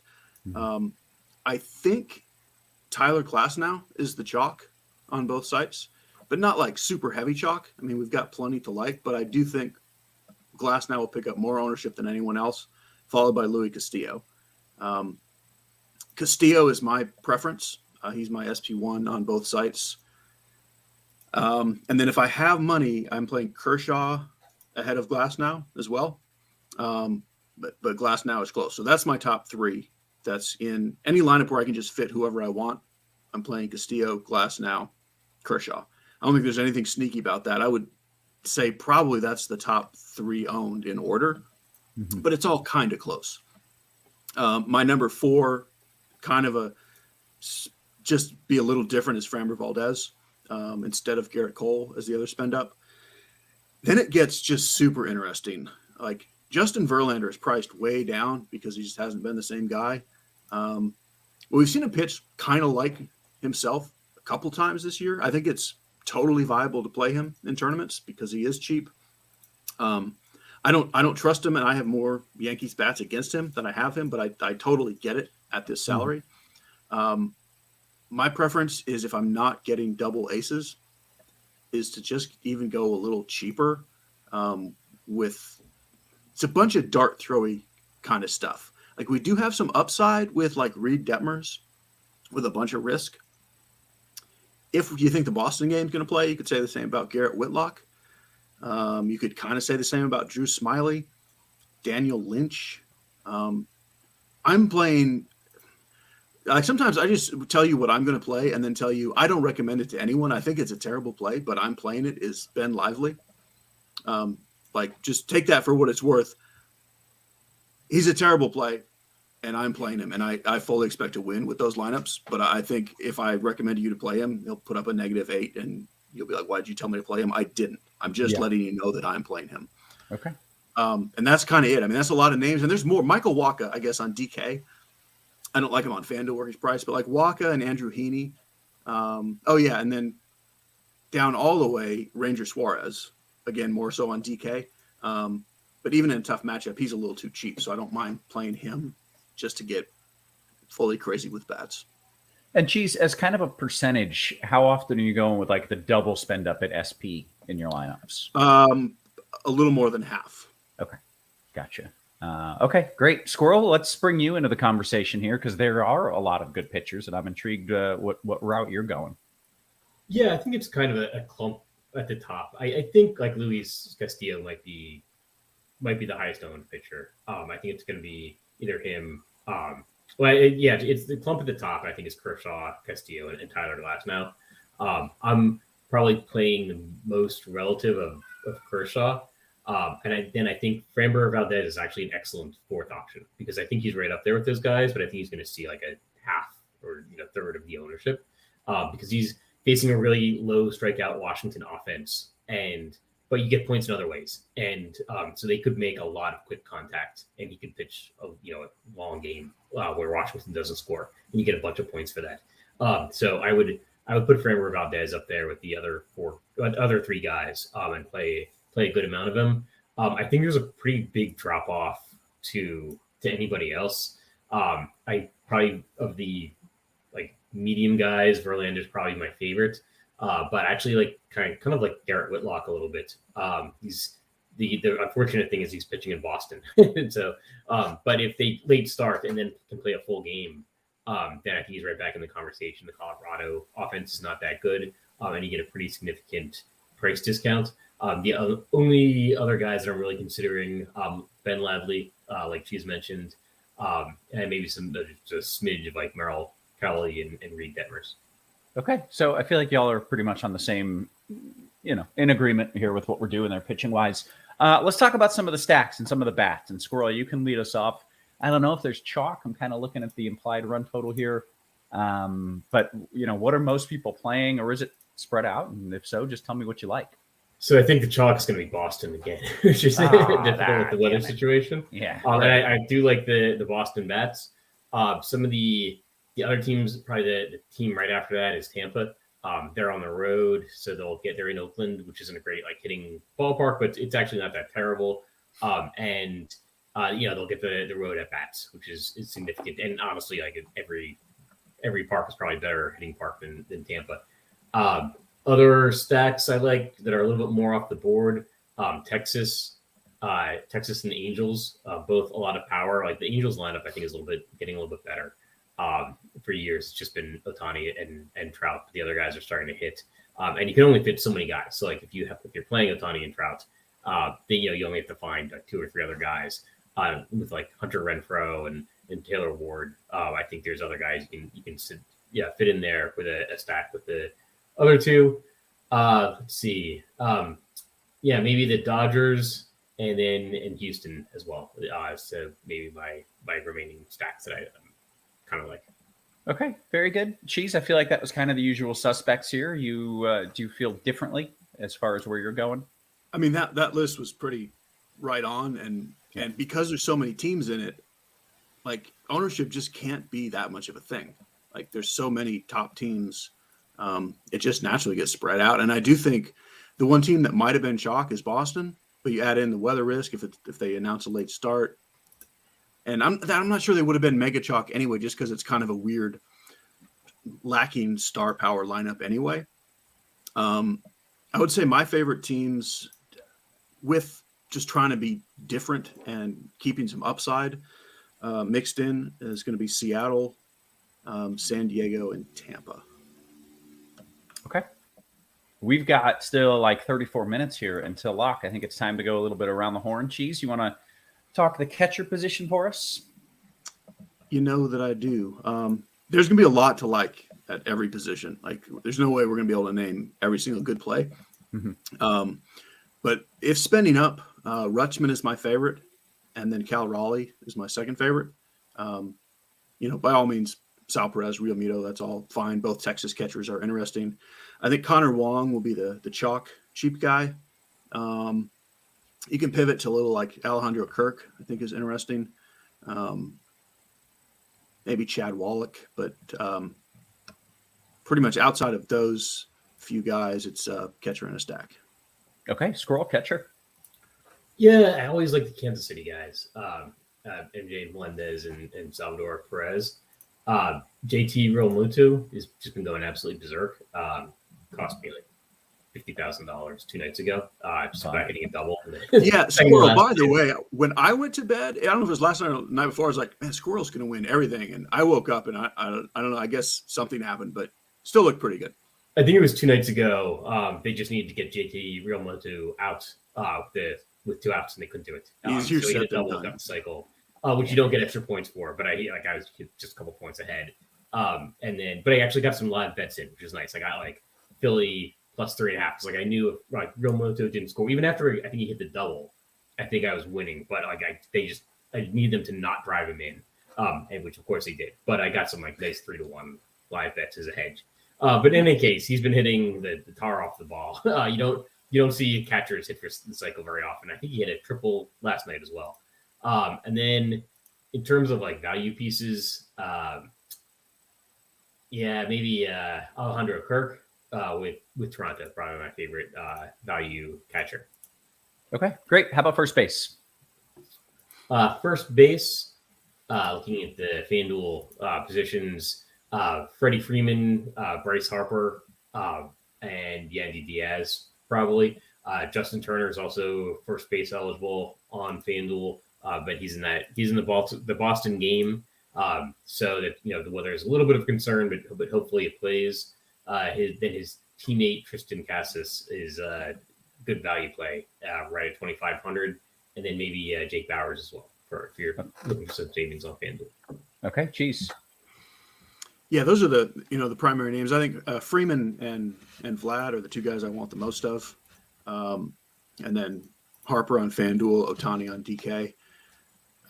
We do have like a fair amount of different positions with a lot of positional flexibility on FanDuel. Like the Justin Turner thing on FanDuel, but then on DK, there's somebody like Spencer Steer added in on the DK side. You can go cheap more so on DK. I don't think like FanDuel, when you got like Justin Turner at 2,900, I don't see a whole bunch of reason to go cheap. Even like Vlad's only 3,400. So I wouldn't mess with like Ryan O'Hearn and Connor Joe and these kind of guys are really just DK plays for me. Okay, how about second base, Cheese? If you got money, you want Mookie Betts and or Marcus Semien. Like, they're pretty far above everybody else for me in a tier of their own. Once you get past that, it's mostly for salary reasons. I would say like Michael Massey is okay as a punt. On FanDuel, you got Kiki Hernandez at second base and Ryan McMahon at second base. And then I like Drury a good bit on both sites. With, I guess, Cronenworth a little more so on FanDuel as the other. Like he's overpriced on DK, but he's in my cheap-ish mix on FanDuel as well. Okay, Squirrel, your thoughts a second. Just a couple of guys that Cheese didn't mention. I think Christian Arroyo's 2,200 on FanDuel, and he's hitting fifth for Boston. So that's a pretty good savings. I actually like Ryan McMahon, again, assuming that game plays okay. Colorado is not hitting at home, but they're hitting in Boston, which is almost as good. And so Ryan McMahon is 3,200. You've got the platoon advantage. And then Ezekiel Duran is hitting third for Texas. And I actually liked him when he was hitting eighth. But now he's hitting third. So he's got some good power. Is 2,900 on FanDuel. All right. How about third base?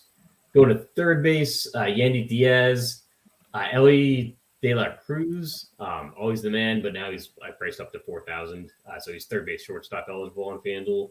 And then Nolan Jones is actually another Colorado guy. I kind of like Whitlock as the cheapest pitcher that I like, but I do like Colorado because they're going to get those ninth inning at bats. They're hitting in Boston. They're going to be like minuscule ownership, so I don't like all of the bats, but there are some pieces that I like, and Nolan Jones is one of them.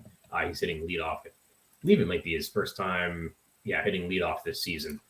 So he's another third baseman I like. Okay, Cheese.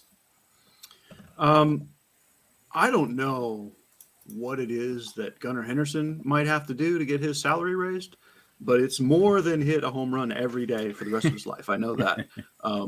I do like him a lot, and he is underpriced third and shortstop on both sites. I think on FanDuel, there's a whole bunch of guys right around 3K that are really good plays. McMahon, Justin Turner, who've been mentioned at other positions, Manny Machado at 29, Bregman, 31, Matt Chapman, 31. That's a lot of super fantastic third basemen to where you really don't have to spend up. I mean, by all means, sure play Jose Ramirez or like Diaz in a stack, but like even Ellie De La Cruz, as great as he probably already is and is going to be, like he's not $1,000 better than all those other guys right now. Okay, just a quick heads up. The New York game has a late start. It's absolutely 100% fine. So don't freak. There's just one little pop-up, little nothing that's heading over them, and then it will be gone. Okay, how about shortstop, Cheese? So, again, the Gunnar Henderson thing, play him at third, play him at short. I think I almost prefer playing him at third on FanDuel because if you're spending up, you got Tatis as a shortstop and Betts as a shortstop, and then you got Corey Seager. You've also got, I love Wander Franco and Bo Bichette, who are kind of expensive, but then Trey Turner's only 3,000 and Bobby Witt's only 33. Even down to like Dansby Swanson, Kiki Hernandez, and Ezekiel Duran. Like shortstop is just crazy loaded. So that does make me prefer Henderson as a third baseman. On DK, it's not quite as deep, and the top guys are priced up even a little more. So I think for the salary, other than Henderson, I think Bichette is my favorite. And I like Ellie De La Cruz a lot better on DK, where he's, instead of being $1,000 more than these guys, he's $1,000 less. So Henderson, Bichette, De La Cruz. Okay. Squirrel, your thoughts at short? Always like Fernando Tatis, always an option. So I think actually have him as my highest projected shortstop on FanDuel. Mookie Betts, shortstop eligible. Ellie De La Cruz, shortstop eligible. Then Bobby Witt Jr., Trey Turner is only 3,000 on FanDuel. That's like an almost egregious price because he gets the steals and teams are running more. So I think Turner has 3 stolen bases in his last 3 games. Those are 6 points on FanDuel. It's like hitting another double. And then Wander Franco, just something about the Tampa Bay lineup. It's not out yet. I feel like you always get a little bit of an ownership bump, a ownership decrease. So I like that. It's a good situation evolving because they're on the road, so they'll get the 9th inning at bats no matter what, and they might be a little bit lower owned just because their lineup hasn't come out yet. And I feel like if I've been following this correctly, that's been a trend, right? Tampa coming with the late lineups. Yeah, and they're probably the least predictable team at this point with all their moving parts. Like, there's no way to know who's starting. Like, they're worse. It's tougher to figure them out than the Giants. Okay. I think we're in the outfield now. Squirrel, what do you got? So one thing, like Adam Duvall has like the best home run prop today, hitting in Boston. He's hitting cleanup for the team, and he's only 2,900 on FanDuel. So he's a great like power one-off, assuming the game plays. He's in the outfield. Other outfielders I like Kyle Tucker, Fernando Tatis is outfield eligible. Randy Rosarina with Tampa, and then Bryce Harper and Juan Soto. If you're looking for savings and value bats, again it's Adam Duvall, but he's only 2,900. MJ Melendez is actually, I mentioned him at catcher, but he's catcher outfield eligible on FanDuel. Rob Refsnyder is only 2,600, but he might get pinch hit for, but he might not, or might do enough before he gets pinch hit for. Then Harold Castro as well in the Colorado side of the Colorado-Boston game, only 2,100. Okay. Cheese, your thoughts in the outfield? I did not expect to get a Harold Castro shout out on Crunch Time. Okay. Squirrel likes the Rockies. I'm learning things as we go. I don't know if he's just gonna just come out and scream it at us. He's kind of said it. Squirrel likes the Rockies, everybody. Which means I like the Rockies. Outfield is really good. I think on FanDuel, there's so many guys, again, around that 3K mark that Tatis and Ohtani, Arozarena, it's just not super necessary to get them. I'm not going to sacrifice my pitcher spot away from the aces to get those guys when we've got all the 3K guys like Duvall at 2,900. Kyle Tucker at 34 is just slightly priced up, but Ward and Renfroe, I like some of the Cubs bats like Suzuki. George Springer's only 31. Stanton against Verlander, I like. So I'm really just kind of living that 3K range on FanDuel. DK is a little more stars and scrubs, like spend up. So the guys like Ref Snyder and O'Hearn, Hayward, Peralta, more viable on DK for the savings. If I'm ranking the spend ups, I guess I'm going to go with Tucker first. But Tatis, Trout, Tucker, Schwarber, Harper, Duvall, Soto, Betts, they're all fantastic. Okay. Let's get some home run calls here. Squirrel, you want to lead us off with a few of those? Let's see. I'll do Adam Duvall first. He's got the best home run prop of the day, and hopefully the game plays. So he's a good home run call. Might go MJ Melendez as well.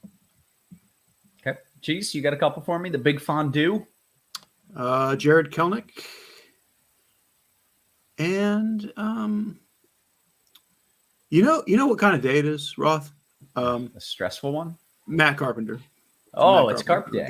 Yeah, it's always good when it's a Carp Day. All right. People have been asking for more, weather info. There's nothing really that's changed with the exception of it's weird we haven't heard anything, right? I kind of, which I like, are they going to try to play and then just get mashed by a very early delay? I don't know. My gut says that they late start for 2 hours, 2.5. The rain clears by 2 hours. Then you got to, restart. So it would probably be more than a 2 hour late start. And then I think they'll play. But that could very easily just be not them playing. They could postpone it for that amount of time. So I don't know. Squirrel? Yeah, I was just going to ask, it's clear you think after 2 hours, or is it a lingering concern? I think by 9 Eastern, we should be dry, if not damn near, very close to it, and be done for the remainder of the night. But we'll see if they want to wait 2 hours or not. So if a lot of people are saying, "Hey, Kevin, is it safe?" I wouldn't say it's safe. I think they're going to play, but I wouldn't call it safe. And some people say, "Are there concerns?" I'm like, yeah, I would say. I think at this point, I'm just rooting for a rain out and beat all of Squirrel's Rocky stacks. I see what's happening here. Casey Douglas says Colorado plays in Atlanta tomorrow, so wouldn't they have to decide on the game pretty early? Do they? Someone else said both teams are off tomorrow. I don't know.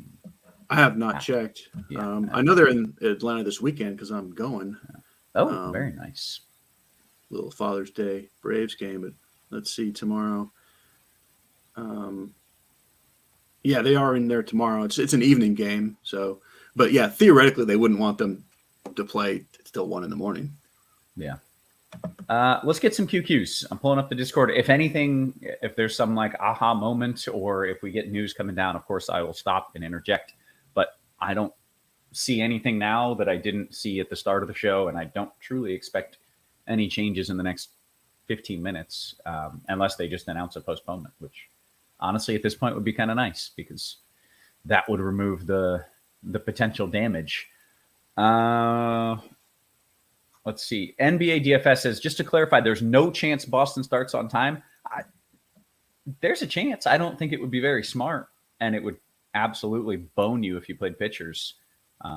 So let's make sure there's some sort of tarp on the field or late start, because you do not want to play pitchers if they don't announce a late start.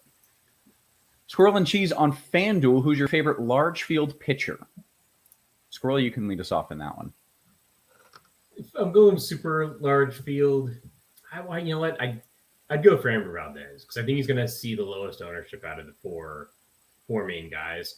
Like if you're going like 150 lineups, like largest contest, and you want like super expensive bats, then I might go with Ben Lively.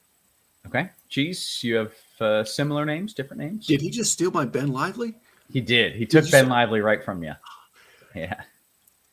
I can't believe somebody else said Ben Lively. I guess it's real then. I was going to go Garrett Whitlock, but okay, yeah. Squirrel, will you do me a personal favor and win a GPP with Whitlock and a Rocky stack? I think this is your night.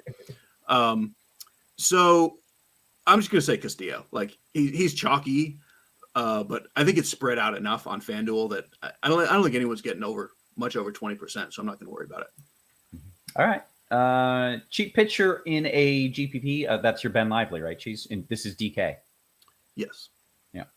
FanDuel Cash. Squirrel, Vlad or Harper? Sorry, FanDuel Cash, Vlad or Harper? Yep. I'd probably go. Yeah, I'd go Bryce Harper. Okay. I would just love to know if there's a tarp on the field in Boston right now. So if anybody's watching, like, yeah, somebody must be. Somebody's got to be keeping an eye at that. Yeah. So if anybody sees something on Twitter or on TV as you're watching, MLB, whatever, let me know. FanDuel Cash, Cheese, Melendez, Bobby Witt, or Springer and Turner of the ginger variety. Turner. Boy. Cash, probably Melendez, Witt. I would say, like, if it's super close, don't play the Boston guy in Cash at this point. Yeah. TJ pointing out there's over 600 people watching right now, so go ahead, hit that thumbs up. Maybe not for my weather take, since I don't have a super clear take, but certainly for one of these guys. So hit that thumbs up for us, and make sure you subscribe as well. Which stack is going to win it all tonight? Squirrel, which stack is winning it all? I'll go Angels. I know I've been talking about the Rockies a lot, but I'd go. I mean, the Rockies really is a little bit more about the savings than total outlier performance. So I'll go Angels. Okay. Cheese? Mariners. Okay. King of Smack says there is a tarp on the field in Boston. Just saw that on MLB Network, which makes sense. For a second there, I thought they were really going to get wild, but okay. It's just like why they should announce a late start if there's a tarp on the field, or announce the postponement. They should announce something. Can you play 4 Boston and DK Cash? Probably if weather wasn't a concern. Cheese, can you play 4 Boston players in DK Cash? Yeah, I mean, yeah. It's almost like if you're going to play 1, you may as well play 4, and weather-wise, and as far as just salary and projection-wise, sure, you can play 4. Yeah. Any Waka? I've seen a few guys ask about Waka. Squirrel, Cheese, any interest? He's in my DK pool. He is not in my FanDuel pool. Okay. All right. Squirrel, rank him on FanDuel. Vlad, Harper, Schwarber. Let's see. I'd go Harper, Schwarber, Vlad. All right. Let's see. Cheese, are you playing any Walker Texas Ranger Suarez at 3%? On DK, yes. Mm-hmm. Very good. Jumping on over to the old YouTube chat, see if we can get some QQs here. What bats do you like in an Angel stack? Squirrel, I'll give this one to you. Of course, besides Ohtani and Trout, what other bats do you like? Let's see. So I know Renfroe, Taylor Ward, Brandon Drury, and then you can also hope that Anthony Rendon finally hits the ball. Okay. Let's see. Is Baltimore a sneaky stack, Cheese? I'd say they're a sneaky stack. I would say Gunnar Henderson and kind of Adley Rutschman are not sneaky, but they're good plays. I think the stack is worthwhile and sneaky. Very good. Lil Tunchi says, can you rank these guys, Kershaw, Glasnow, Castillo, from a raw points perspective? So salaries aside, Squirrel. Kershaw, Glasnow, Castillo. I would go Kershaw, Castillo, then Glasnow. Okay.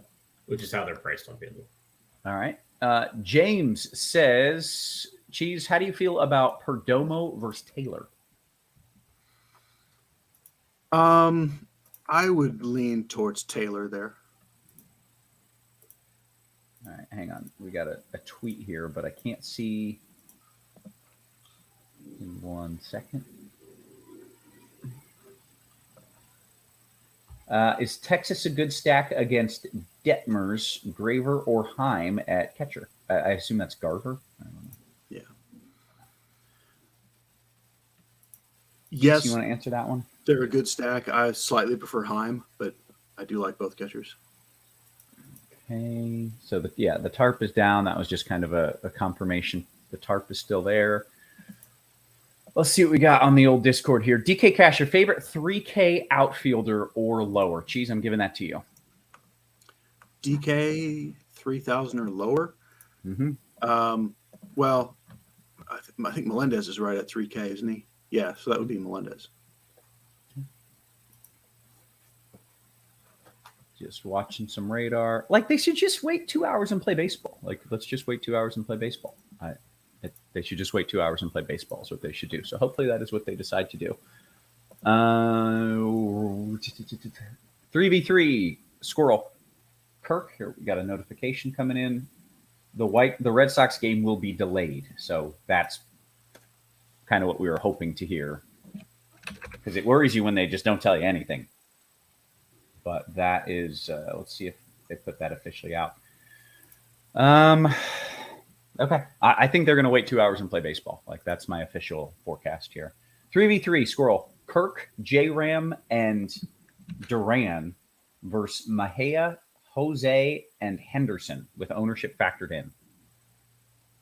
I like the first one. Who was I didn't catch the second batter of the second. It was Jose Ramirez. Oh, Jose. Okay. And the first one I think was Duran, Kirk, and With Jose Ramirez. Okay, then I'd go the first one. Yep, very good. Last piece on FanDuel, both at 2,400. Cheese, would you rather Tauchman or Peralta? Peralta. Okay, good. Squirrel, with the late announcement, are you sticking with Whitlock on FanDuel? And it's very small, like less than 10% of my lineups in the 150, like what's it, $4 or $7 contest. Yes. Yeah. All right. FanDuel Cash, Ohtani or Trout. Cheese, that's always a fun one because it's just like, they're both good. Do you have a lean? I'm going to say Ohtani, but yes. Yeah. We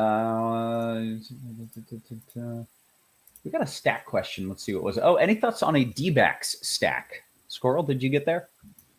I think it's okay for large field, but I wouldn't like over prioritize them tonight. Okay. Your top 3 stacks on DK. Cheese, go.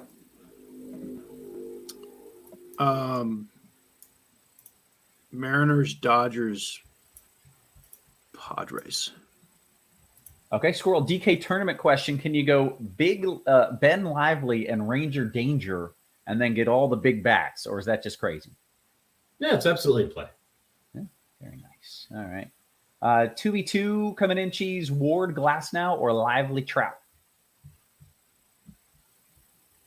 Ward, Glasnow. Mm-hmm. Just to like double back on something, like Ben Lively is not some great pitcher. Like the guy's given up like 12 runs in his last 2 innings. He's probably going to get shelled. Like I just want to make sure we're clear. It's not like I just love this guy. It's just kind of, it's more of a hunch than anything. Yeah. All right. Noted. DK Cash, Cheese Taylor, or Ruff Schneider in the outfield? I prefer Taylor. FanDuel cash question for Squirrel. NBA DFS says Tatis, who's your boy, and Newman, or K. Tucker and Harper.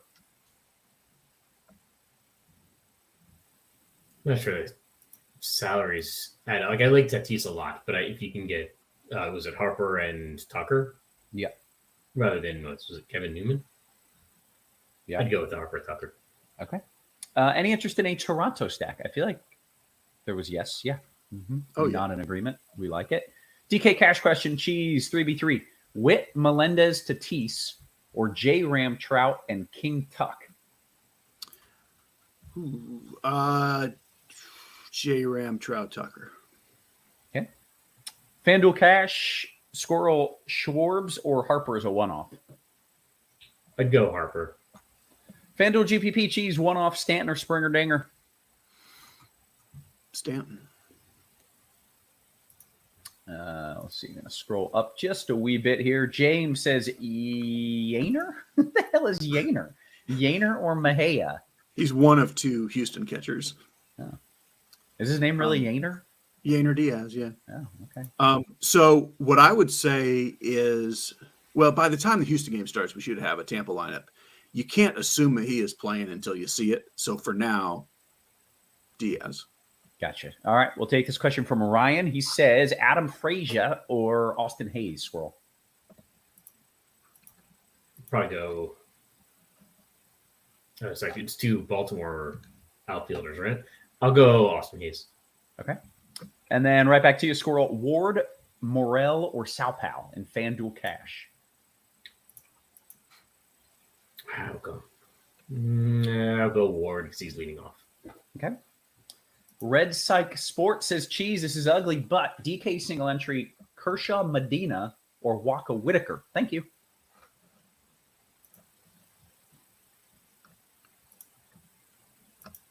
I don't know what that means. What's it's a 2v2, right? Whitlock. Oh. I would go that way. The Whitlock side. Very good. I'm like, what do you mean you don't know what it means? Yeah, I was like that. Question. You lost me. Yeah. But if that guy's not a guy, then that makes it hard. DKGPP, Squirrel, your best punt at second. I think that was Harold Castro. I know he's second on FanDuel. Actually, I'm getting, you know what? For the price, I'm getting Luis Rengifo. Okay, nice. Cheese, Ford hits 2 homers again tonight, right? Sadly, I think he only gets one. Okay. Yeah, disappointing. Let's see what else we got. I got about 5 minutes until lock here. DK 3 entry max, Cheese, Ellie and Renfro. God, I love that combo. Or McMahon and Ward. Yeah, Ellie Renfro. Yes. Question for Cheese. Is it tough to homer in Oakland? The actual question is, do you think it's tough to homer in Oakland personally? It's tough for me. Yes. Yeah. I mean, yeah, it definitely is. It's still one of the best pitchers ballparks. It's why, like, even though Oakland has a terrible pitching staff, they're still not something you stack against all the time. Yeah. All right. Squirrel, a couple questions to you. Trout, Ref Schneider, or Schwarbs Dubon? Schwarbs and Duvall. Very good. Jumping back into the RG Discord. By the way, make sure you're hitting us with that thumbs up. Make sure you're hitting that subscribe. It's free content. We're just answering all your questions. Just hit thumbs up. That's all we ask. FanDuel GPP, Squirrel, Ohtani Trout or Tatis Kelenic? I'd go with Ohtani Trout. I kind of like the Angels tonight. They're betting against a guy that used to be on their staff. I'll go Ohtani and Trout. Could both have monster games. And they're on the road team. Extra bats. Okay. FanDuel GPP, Mookie or Freeman in the util? I was leaning Mookie. I'd go Mookie. From, I don't know, whatever. What's the TV station in Boston that people have, that watch the sports? Was it Nesson? Is that what it's called? Nesson? I don't think I'm me. Northeast Sports Center. Yeah. From Nesson or something of the sort, the two teams are expected to wait out the rain for as long as possible because this is Colorado's only visit to Fenway Park this season. Yeah, I think I'm just playing it as I was playing it before. All we needed them to do was just decide they were going to be patient tonight, and them announcing the late start is, in my mind, them saying we're going to be patient tonight. So, give it 2 hours. The rain's gone they'll be able to play baseball. I think that's what's going to happen. Yeah, I think that's a good sign. Where are we at here? DK Cash Cheese, right back to you here. 3v3. Arroyo, Witt, Melendez, or Tuve, J-Ram, and Ref Snyder.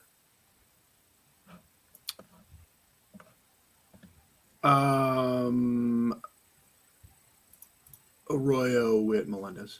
Very good. Squirrel, any love for the Cubbies? Got any Cubby love? In super large field, yes. They're just not my favorite stack. I think we did get a Tampa lineup, but I think Mejia is not in the lineup, so it's Betancourt. And then Jose Siri is out of the lineup as well. Margot. They stay tricky. They stay tricky on us, Cheese.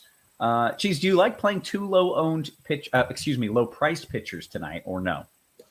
You don't. No, I have one lineup, I believe, that's double cheap, but like it's easy enough to get at least one of the good pitchers. That's what I'm doing almost every lineup. Yeah, and there's a lot of the good. It's not like there's one dude. There's like 4 good pitchers. Right. Yeah, you should probably have one of them. Question for the fondue: have we given up on Casas yet? I forget who was on the show this morning, but they were like, I can't. I think it might have been Dean. He was like, I can't play this freaking guy anymore.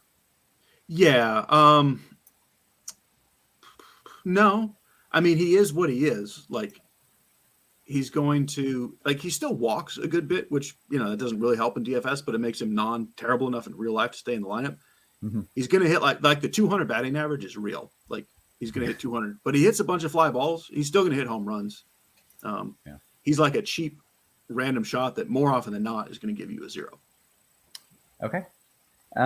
Jason Garrett says, why no love for Verlander with the Yankees totaled at 3.75? I'm going to not read the remainder of his question, but we'll just leave it at that. I don't think either of you, Cheese, you briefly mentioned Verlander. Yeah, he projects as probably the best points per dollar play on the slate in the bat. If we get good Justin Verlander, he's way too cheap. It's just like, at this point, all you can say is he's looked somewhat like Justin Verlander twice in 7 tries. And the other 5 times, he looks like an old guy with a below average strikeout rate. So, yes, you can play him. Like, I don't think it's a bad play. I don't know who he is right now. Yeah. All right. So I don't trust it. That's a good answer. Do you think the pitch clock has made a big difference this year with stolen bases? Yes. Right. And isn't there a new, how many times you're allowed to pitch over rule? The pitch count has the least to do with stolen bases of all the things, but everything together has made stolen bases go way up. And sure, the pitch clock has helped with that plenty as well. Everything they changed made it better for stolen bases. Which is because stolen bases are fun as hell. They it is. I think it's more exciting. Yeah. Yeah. They should be prominent in the game of baseball for sure. Brian Underwood says, last piece on Fanduel Squirrel GPP in the util. I've got 2,000, 2,100. Wallach or Carson Kelly? 2,200. I think he's got 21. 2,100? Yeah. Sorry, go quickly. I have Mike Ford. Mike Ford. Yeah. Okay. You don't sound like you love that play. That's like almost as cheap as you can get. But yeah, either Mike Ford or Josh Lester, Baltimore. Okay. Let's see.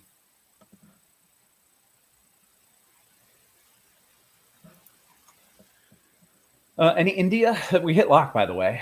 That's a good sign. Any India, gents? Cheese, you got any India? No. I mean, I have 1 in a full red stack. I have 0 outside of a full red stack. Okay. Hey, I think we did it. I think that we gave out some winners. I think that my weather call to stick with that game is going to work. Was that my call officially, right?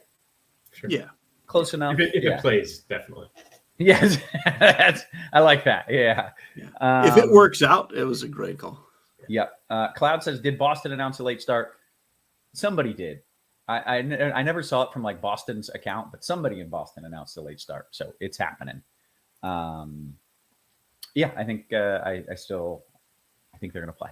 So with that, I think we should bounce on out of here. Make sure you hit us with a thumbs up and a subscribe on your way out, if you don't mind. For Cheese, for Squirrel, for our wonderful production crew, always working hard behind the scenes. Guys, we appreciate you. We love you. And we will catch you tomorrow. You have been crushed.